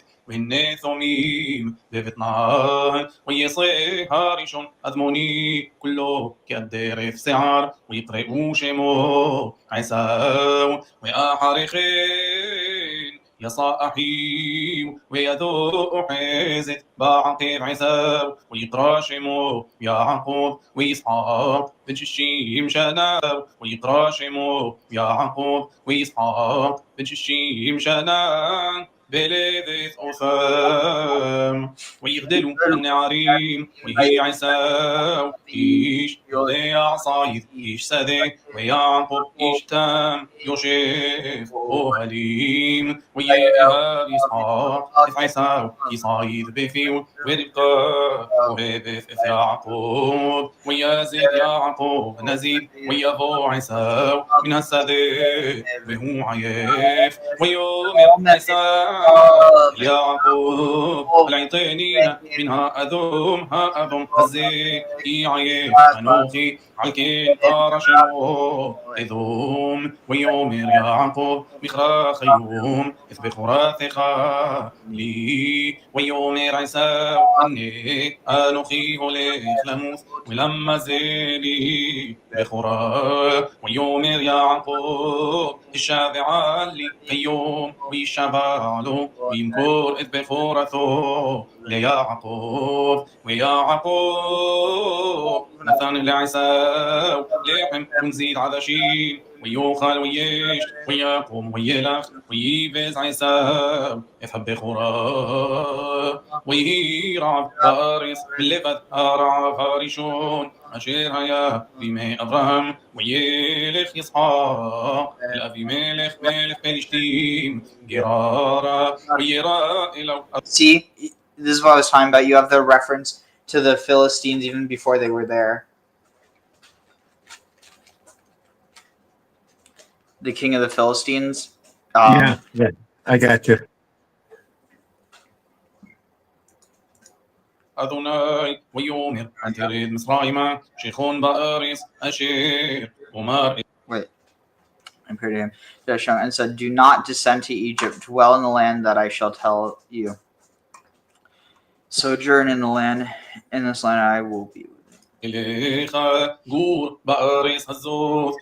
Is Abraham? He was born outside of the land and he died inside the land. Isaac was born, never left it, and Jacob was born there, and he died in Egypt.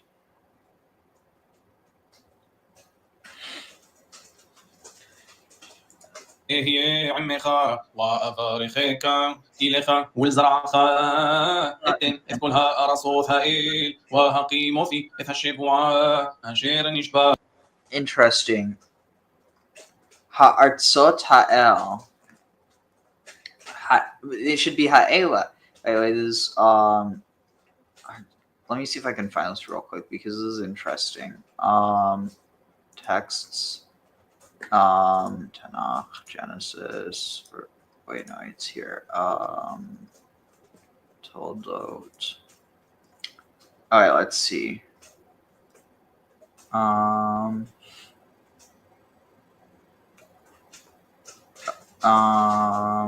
Okay. Ha'el. What's the commentary on this?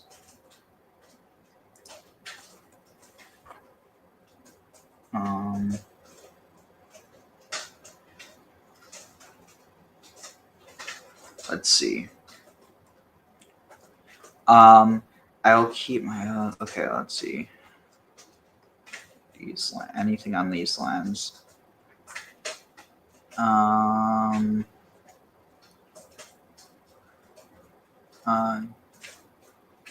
Let's see.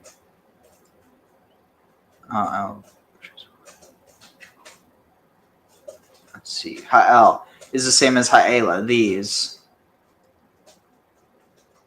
Okay, interesting. In this land. I was wondering if anyone interprets it as Ha'el as being like the divine land or the holy land. Wait, here. Let's see. Back here. لأبراهام أبيك ويربثي إزرعك يخوف به الشمايم وناثتي لزرعك إذ كلها أرصوث هيل ويتبارخوا بزرعك قول جويها أريس شمع أبراهام بقولي ويشمر مشمرتي مسوثاي حقوثاي وثورثاي ويشب إسحاق بغرار ويشألوا أنشي همكم لإشتو ويومر أحوثيه كي يرق لمور إشتي بن يهرغوني أنشي همكم عن ربقا كي طوبات مرئي هي وهي كي أرخوا له شم هيامين ويشخف أبي ملك فلسطين بعد حلون ويار وإني إسحاق مصحيق ربقا إشتو ويقرأ أبي ملك لإسحاق ويومر أخني اشتغي ويخ أمرت أحوثيه ويومر إلى إسحاق كي أمرتي بنموت عليها ويومر أبي ملك مزوث عصيت اللانو كمات شخا أحاثان إتشتغا ويبثا علين أشام ويصاو أبي ملك إذ كل عام لمر هالنوغيع بإيش هزي وبيشتو موت يومات ويزرع يسحق بأريصها هي ويمصى بشناها هي 100 شعار ويبارخه أدوناي ويغدال هايش ويلي خلوخ ويغدال عاد كي غدال מאוד ويهلو مكنسون ويخليه أدوناي ويغدال هايش ويلي خلوخ ويغدال عاد كي غدال מאוד ويهلو مكنسون ومكني بطار وعبد ربا ويقنو أوثو فلسطين ويخلب بيروث أشير حافر عبدي أبيو بيمي أبراهام أبيو ستمون فلسطين ويملؤهم عفار ويومر أبي ملك الإسحاق ليخ معمانو كي عصام دام منو מאוד ويليخ مشام يسحاق ويحان بناح الجرار ويشب شام ويشب إسحاق ويحفر إثبيرو ثمايم أشير حافر بيمي أبراهام أبيو ويستمون فلسطين أحري موت أبراهام ويقرأ لهن شموس كشموس أشر قرأ لهن أبيو ويحفروا عبد إسحاق بالنحل ويمسئوا شام بئر مايم حييم ويريبوا رعي غرار عن رعي إسحاق لمور لانو همايم ويقرأ شيم عبير عيسق كيف عسقوا عمو ويحتروا بئر أحيرث ويريبوا دم عليها ويقرأ شيما ستنا ويعتق بشام ويحفر بئر أحيرث ولو ربوا عليها ويقرأ شيما رحوث ويومر كي عتا يرحيب أذناي لانو وفرينو فارس ويعل مشام بإرشابا ويرى إله أذني بل لا إلهه ويومر أنوخي إلهي أرام أبيخا الترا إتخا أنوخي وغير أختيخا ويربثي إتزرعخا بعفو أرام عبدي ويبن شام مزبيع ويقرأ بشم أذني ويتشام أهولو ويخرو شام عبدي إسحاق بئر وأبي ميل وغير أختيخا ويربثي إتزرعخا بعفو أرام عبدي ويبن شام مزبيع ويقرأ بشم أذني ويتشام أهولو ويخرو شام عبدي إسحاق بئر وأبي ميلخ هلخ إله جرار وأحزت مرعيه وفي خول صرصباؤه ويومر عليهم إسحاق مدوع بثم إلي ويأتم سنتم أفي وتشلحوني ما اتخم ويومروا رأوا رئين كي هيا أذناي عمخ ونومر تهينا على بنوثينو بنينو بنيخا ونخرثا بريث عمخ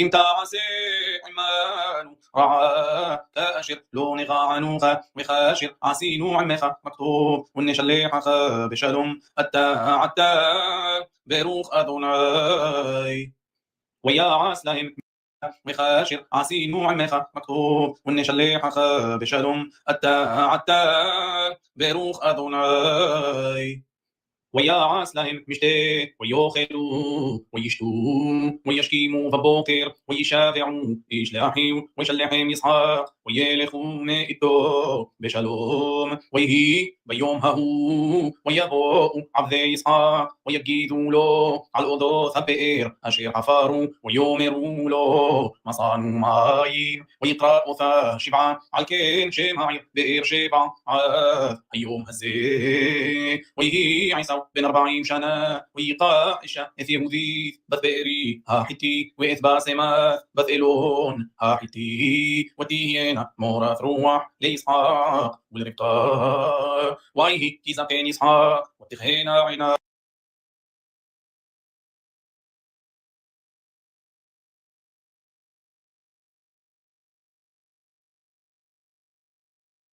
So that's interesting that Esau took a wife named Yehudit or Judith, because that's the same root as Yehudah. It kind of makes me wonder if this is like maybe a explanation for like another connection between. Well, I also because think about it, Judah was in the south. It was closer to Edom, and to like Petra than Israel. So I wonder if this is kind of like indicating like a shared connection insofar as that name. You see what I mean? Yeah, no, I would certainly see a shared connection. It would basically like Judith, like if you were to translate that into Latin, not like transliterate it, but like translate it, it would literally be Judea. You know what I mean? Yeah. Or it would be like little Judea, I think, because wait, no, because let's see. Oh yeah, no, it would be because Yehudah is masculine.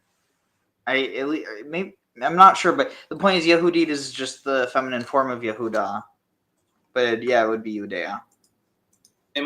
بث إلون ها حتي ودينا مورث روح لإسحاق والربطة وإيه كيزا كان إسحاق وتخينا عينا وميريوث ويقرأ عيسى بنو الجدول ويومر إلى بني ويومر إلى إنني ويومر إننا زقانتي لو يضاعتي يوم موثي وعدت سنة خليخة تليخة وتشتيخة وصي السدي وصودا لي صايد وعسلي مطعمين كأشير أهفتي وهذي لي وأخيلا بعفور ببارخ نفسي بطير أموت وربطاش معك بدبر إسحاق العيسى وبينه ويليخ عيسى السدي لصود صايد لهذي وربطة آمرة اليعقوب بنا لمور إني شمعتي إذ أفيخا مدبر العيسى وأحيخا لمور هذي اللي صايد وعسلي مطعمين وأخيلا وأبارخها يفني أدوناي يفني مثي وعتاغني شمع بقولي لا أشير أني مسواء وثاخ لخنا الهصون وتحلي مشان شيني جداي عزين طوفين وإي عيسي وثام مطعمين لأفيخا كأشير أهيب وهيب ثا لأفيخا وأخل بعفور أشير يبارخها يفني مثو ويومير يعقوب الربطة إمو هن عيسى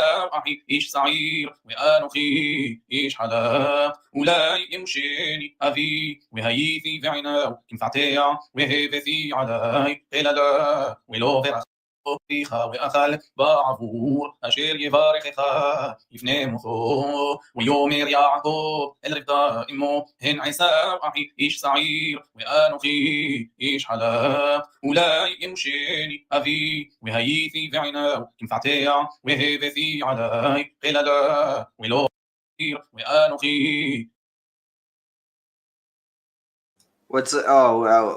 There's someone who would see us.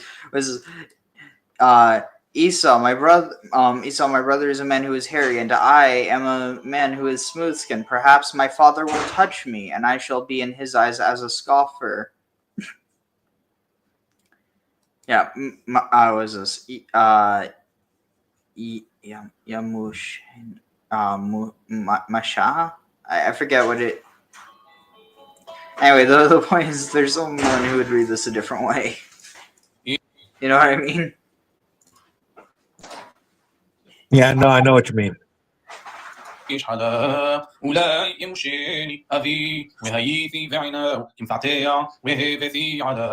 Also, like, for context, for anyone who doesn't know, it's an inside joke. Don't worry, I don't read it that way. And thankfully, most normal, logical, healthy-minded people don't either. قيل لا ولو فرخا وتؤمر له إمو علي قيل لا ثقا بني جماع بقولي ويلخ قحلي ويلخ ويقاح ويبيل إمو والتعاس إمو مطعمين كأشير أهيف أفيو والتقاح ربطا اثبغ ذيك عيسى بنا هكذول حمودوث أشير إتاه ببايث والتلبيش إث يعقوب بنا حقطان عرض يديها عزيم البيشة على اليدو وعال حلقات صورا والتتين ثم طعمين مئة اللحم أشير عساثة بياث يعقوب بناه ويفوق الأفي ويومر أفي ويومر هناني مئة بني ويومر يعقوب الأفي أنخي عيسى بخوريخة عسيثي تأشير دبارتا إلي ومنا شبا وأخلى بالصيدي بعفور تبارخ عني نفشيخة ويومر يسحق البنو مزيك مهارتا المصوبني ويومر كي هقرا أدوناي إلوهيخة لفناي ويومر يسحق اليعقوب جيشنا وأموشيخة بني ها أتازي بني عيسى إملو ويقاش يعقوب اليسحق أبي ويمشيه ويومر أقول بول يعقوب وهيا ذاي يذي عيسى ولو هكيرو كي هيو يداو كده عيسى وأحيو سعيروث ويبارخيه ويومر أتازي بني عيسى ويومر آني ويومر هجيشا لي وأخلا مصيد بني لما عن تبارخ نفشي ويجيش له ويخال ويافي له ياي ويش ويومر إلى إسحاق لما عن تبارخ نفشي ويجيش له ويخال شلي وأوخلا مصيد بني لمعن تبارك نفشي ويجيش له ويوخل ويافي له ياين ويش ويومر إلى إسحاق أبي جشناه شقلي بني ويجاش ويشقلو ويارح إثريح بغذاو ويفارخه ويومر ريح بني كريح سدي أشير بريخو أدوناي ويتن لך האלוהים מטל השמיים ומשמני הארץ ורוב דבן ותירוש יעבדוך המים ומשמני ويتن لך האלוהים מטל השמיים ומשמני הארץ ורוב דבן ותירוש יעבדוך עמים וישתחו. One thing to address that that one video before is completely got wrong. Dagon literally is great. Nothing to do with fish. Well, the thing is, maybe there is some connection between Dag and Dagon. There is not a connection directly between Dag and Dagon. And that because the thing is, it's not Dagon, it's actually Dagon. And Dagon, well, the thing is, Dagon and Dagon, it's from the same root, Dagana. But the problem is, a lot of people misunderstand that because the thing is, I think it started to be misattributed to Dagon back during the Christian era, like early Christian era, because there was someone who had a knowledge of Hebrew, but I think it wasn't necessarily like they spoke it fluently. It was just they knew enough, and so they saw the name Dagon, and they're like, oh well, that's dog, and then because there's a lot of words that you have like a 2-letter root, and then you put on at the end, and it modifies it, but it's so people think it's like dag on instead of Dagan or Dagon. Dagon, not dag on. And that's why people think that Dagon is connected to fish. And so, for instance, the mitre hat of the Pope, or like the ichthys, the Jesus fish, it doesn't have a connection to Dagon, at least not directly. Now, it's possible there might be some indirect connection if there is a connection between Dagon grain and Dag fish, because of the connection between the two. Like, for instance, fish bones are commonly used powdered into bone meal and used to fertilize the fields, as well as rotting fish as well. So I was going to say, why let inconvenient facts get in the way of a very useful misunderstanding? I need to get going, Ariel. I'll catch you later. It was fun. Take care.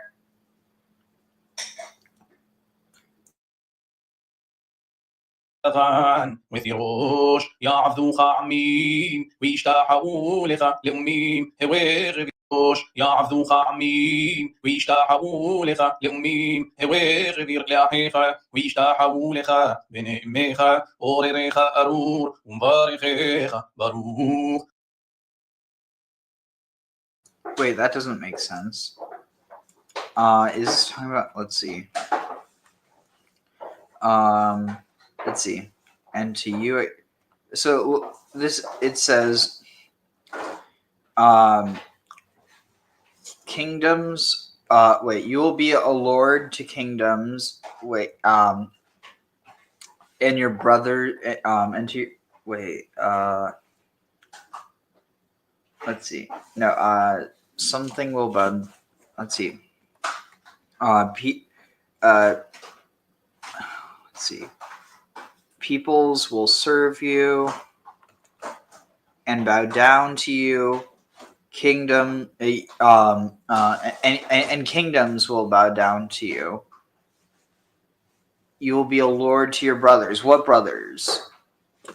Because Jacob only had one brother. So, and so did Esau. So who's? Let's look this up.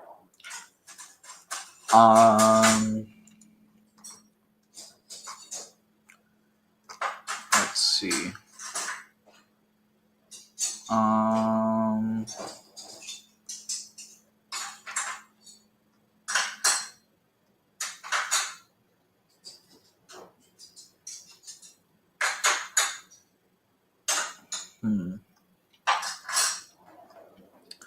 Alright, commentary.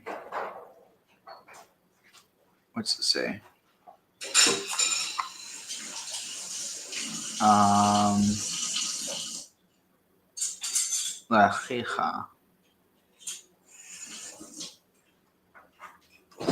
Children of the concubines. What concubines? Abraham's concubines. Interprets brethren in the sense of relatives. Okay, interesting. That makes sense. I guess I was reading it too literally because, like, achi doesn't only mean brother. It's more vague than simply being someone being the child of your parents. Here, let's see. One moment. One moment.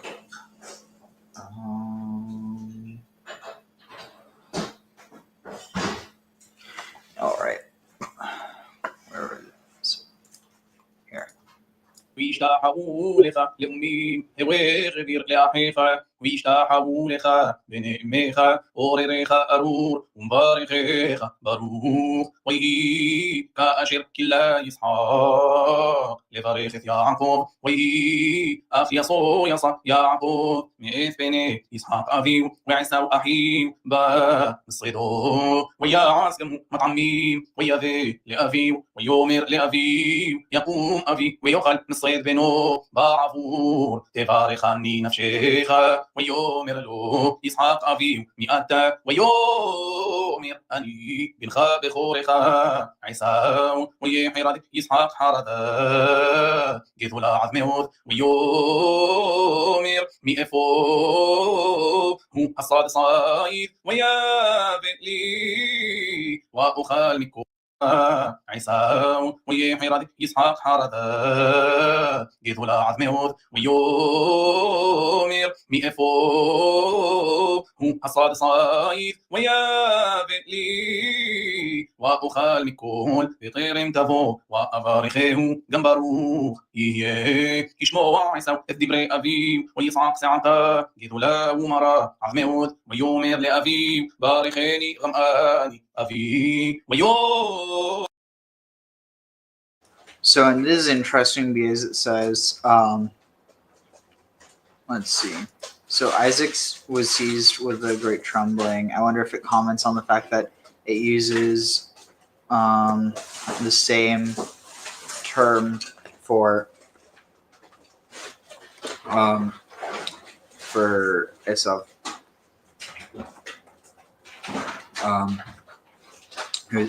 Yitzchak was overcome by his exceedingly strong trembling. Yitzchak actually experienced two separate fits of trembling.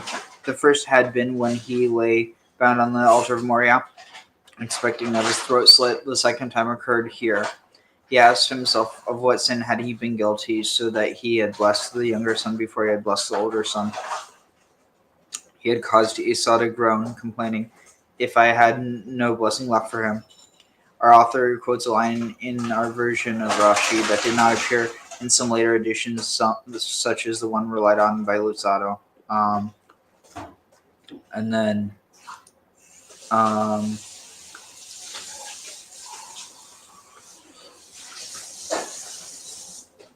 let's see.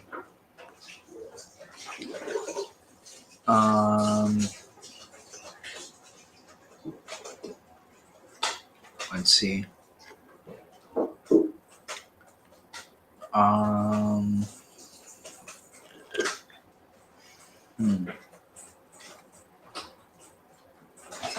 Alright.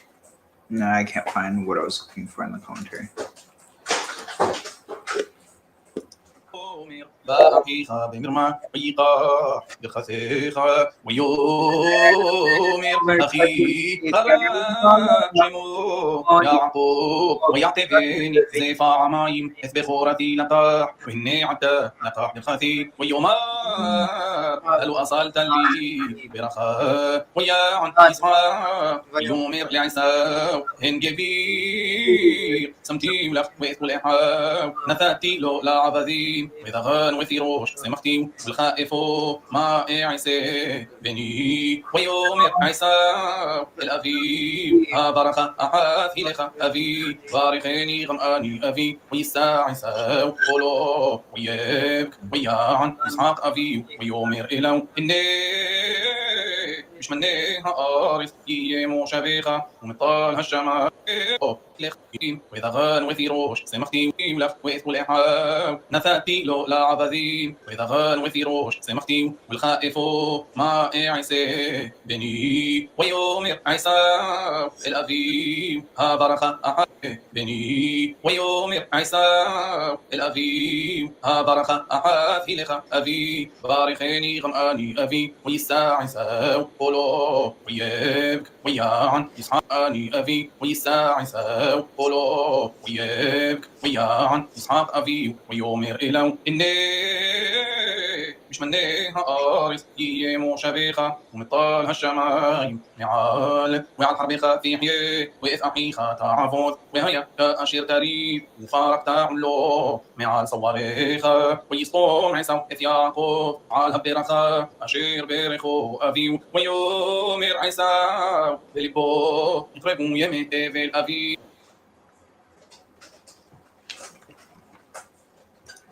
وأرغى إذ يعقوب أحيي ويبقى لربقى إذ دبري عيسى بنا هقاذول وتشلاح وتقرأ ليعقوب بنا هقطان وتومر إلى وتشلاح وتقرأ ليعقوب بنا هقطان وتومر إلى إن عيسى وأحيخا مثل حملخا إذ دبري عيسى بنا هقاذول وتشلاح وتقرأ ليعقوب بنا هقطان وتومر إلى إن عيسى وأحيخا مثل ترى ليعقوب بنا أقطان وتومر إلى إن عيسى وأحيخا مثل حملخا لغرغيخا وعتابني شمع بقولي ويقوم برحلخا إلى لغان أحي حران ويا شبتا عمو يميم أحديم عاد أشر تشوف حمات أحيخا عبشوف أف أحيخا ممخا وشقع إذ أشر عسيت اللو وشالحتي وقحتيخا مشام لما إشكال قمشني خيم يوم إحاد وتومر ربقى إسحاق قاستي بحياي مبيني بنوث حيث إملوبيح يعقوب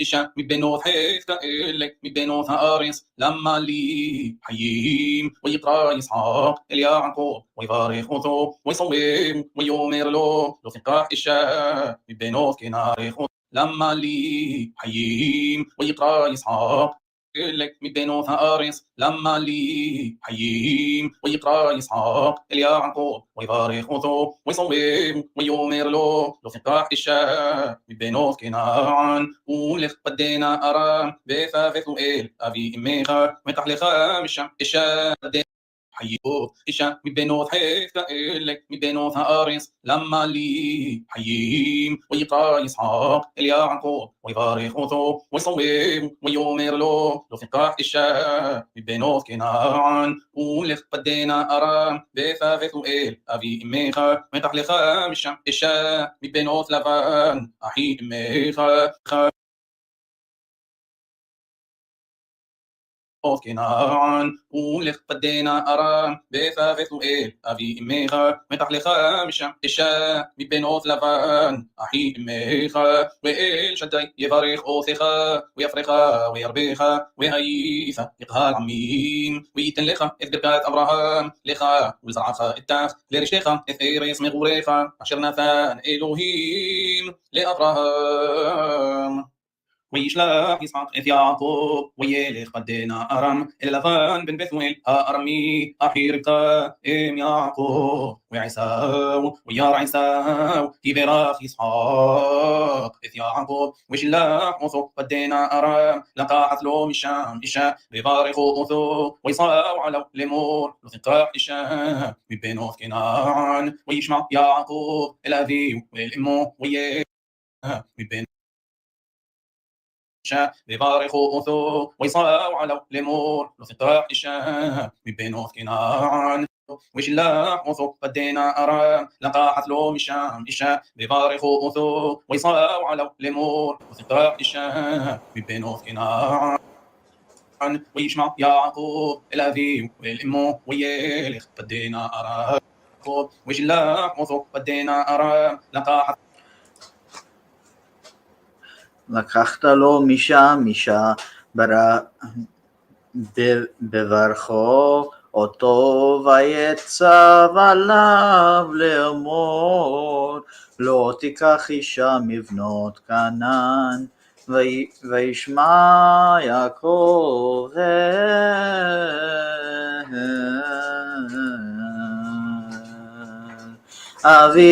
אביהו ואל אמו וילך פדן ארם וירא עשיו כי רעות בנות כנען בעיני יצחק אביו וילך עשיו אל ישמעאל ויקח את מחלת בת ישמעאל בן אברהם אחות נוויות אנשיו לא לאישה. And on that note,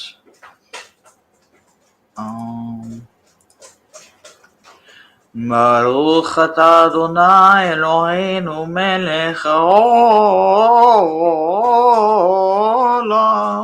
אשר נתן לנו תורת אמת וחיי עולם נטע בתוכנו ברוך אתה אדוני נותן התורה.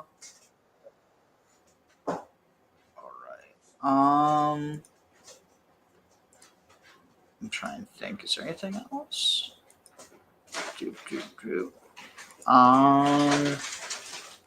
See what I can find. Toldot, nervous.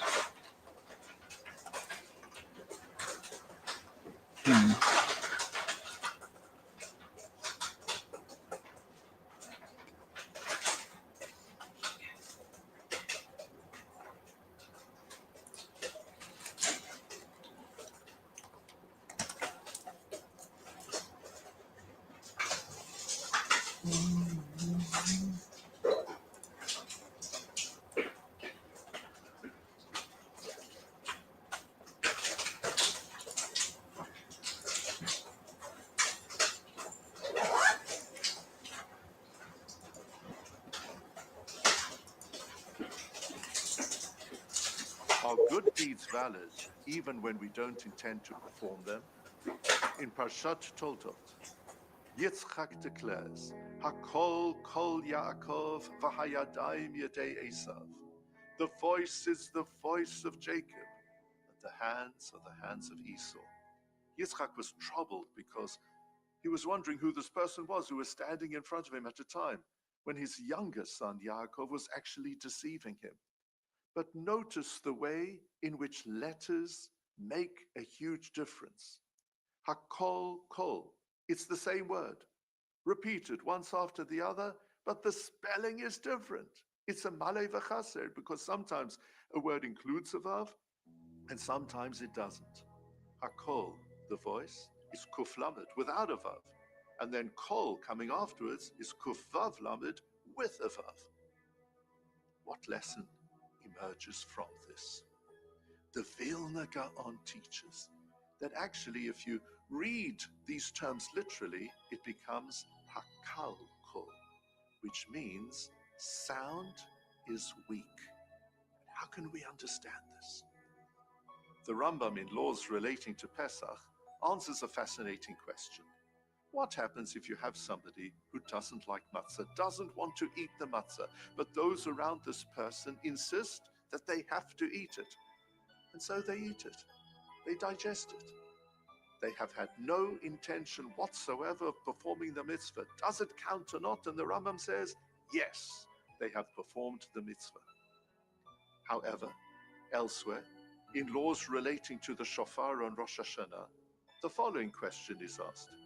If you happen to hear the sound of shofar, and you have no intention whatsoever for that to be your mitzvah. Does it count?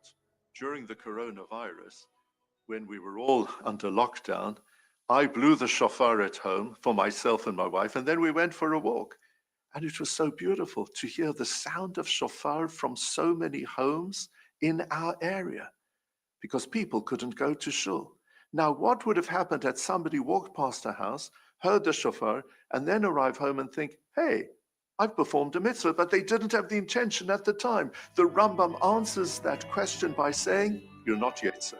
You have not fulfilled your obligation. So what's the difference, therefore, between matzah and shofar?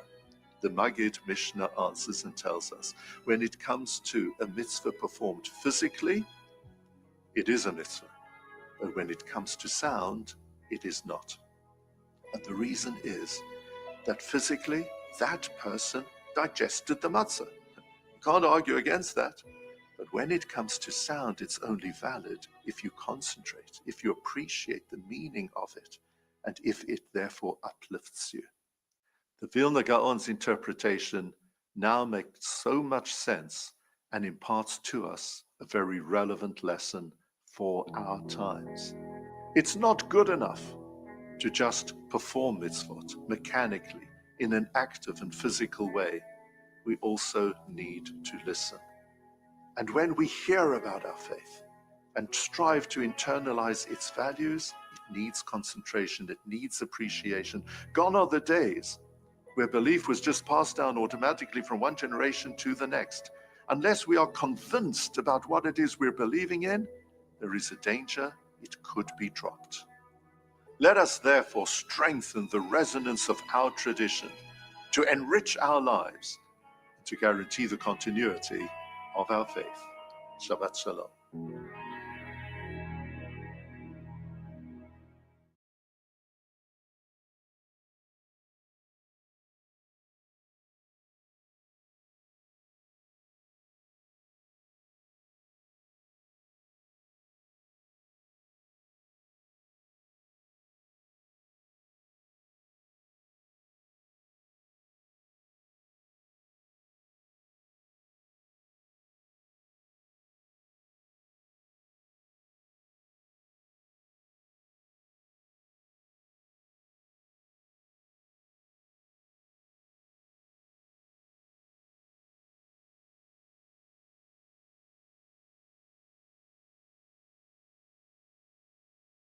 In this world, we're all only passing through. The commencement of Parshat Sarah provides the sad details of the burial arrangements for Sarah carried out by Avraham.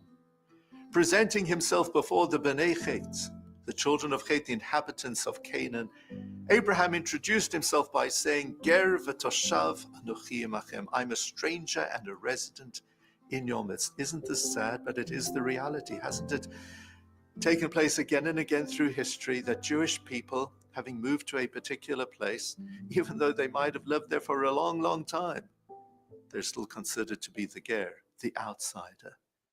The Dubna Maggid gives added depth to this statement by Abraham. Abraham said, Ger v'toshav anochi imachem. A stranger and a permanent resident, that's me. I'm the stranger, and you are the permanent residents. Abraham here was describing why it was important for him to have a choice piece of land within which to bury his wife. And he was saying, your worldview is so different from mine. As far as you are concerned, in this world you are permanent residents because you believe that you're not going anywhere else from here. But as far as I am concerned, I am only a temporary resident here. I'm a visitor on earth. And that's why, in tradition, we call our cemeteries Beit HaChaim, the home of the living, or Beit Olam, the home of those who exist forever. That's something that Abraham appreciated, and that's why he wanted to bury his wife appropriately.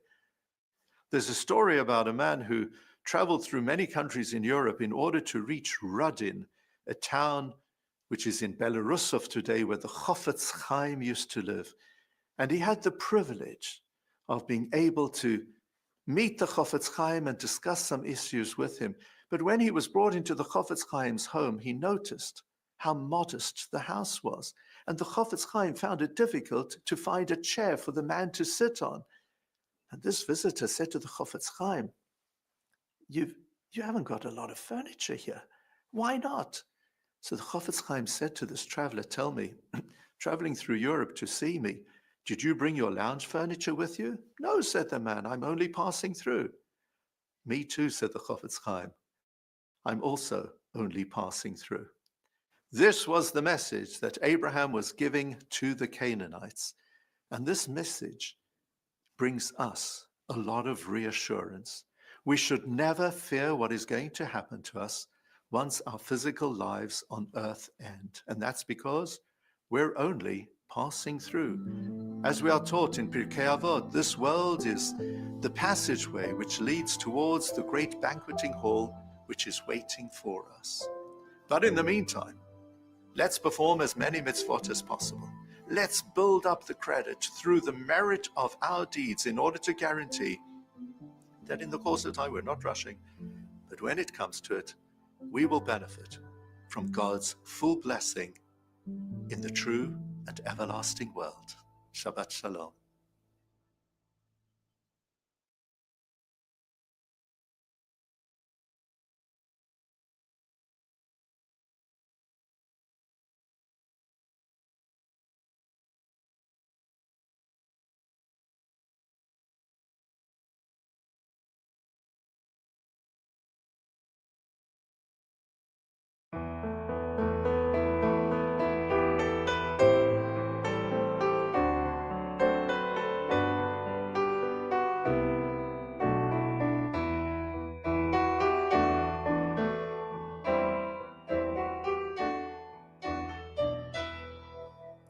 As is well known, the title of the Sedra is taken from the first key word in that passage.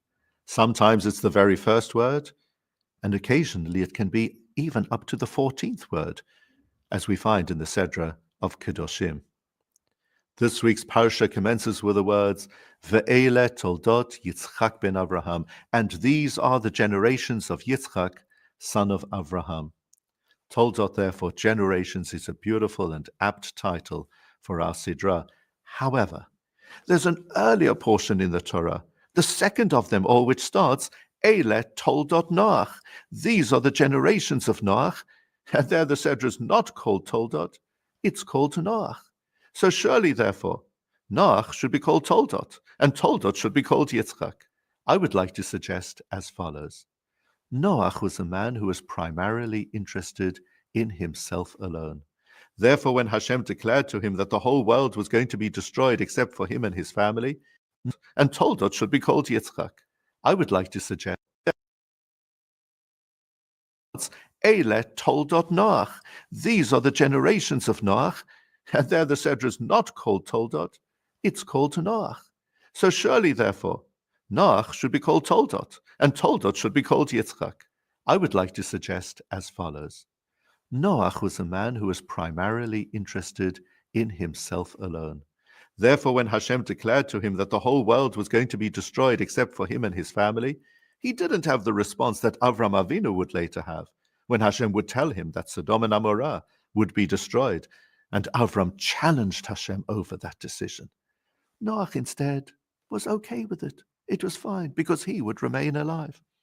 And also we find that it took him 120 long years to build the ark, and throughout that time, he didn't manage to convince one single man or woman to change his or her ways. Yitzchak, however, was very different. He didn't live for himself, but rather he saw himself as being a very important his or her ways. Yitzchak, however, was very different. He didn't live for himself, but rather he saw himself as being a very important and key link in the ongoing chain of tradition. He might have misjudged his son's characters, but he was tradition. He might have misjudged his son's characters, but he was ultimately there to give them a blessing, and through them to bless all subsequent generations. As a result, it is so apt that the Sedra of Noach should be called after his name, because that's what counted most to him. Whereas as far as Yitzchak was concerned, it was the Toldot the generations that matter. The lesson for us is a profound one. When we look to the impact that we can have on our environment, ultimately what matters most is not the extent to which our name is in print, but rather how successful we are in guaranteeing the continuity of our faith. Shabbat Shalom.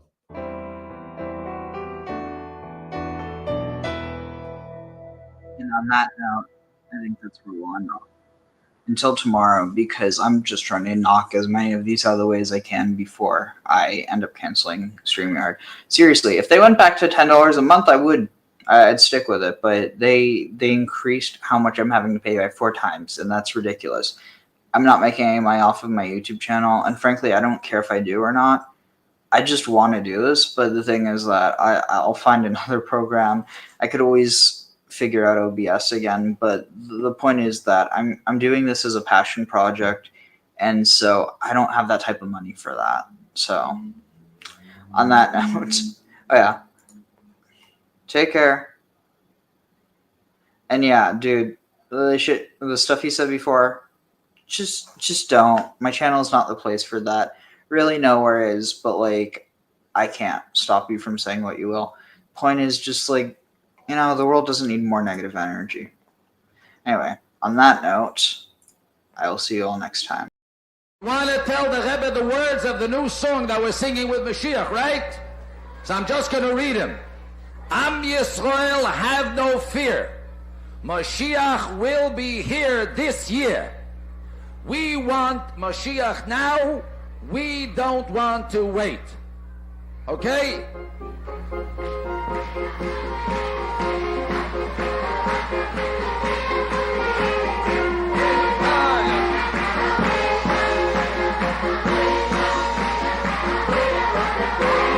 We want Mashiach now.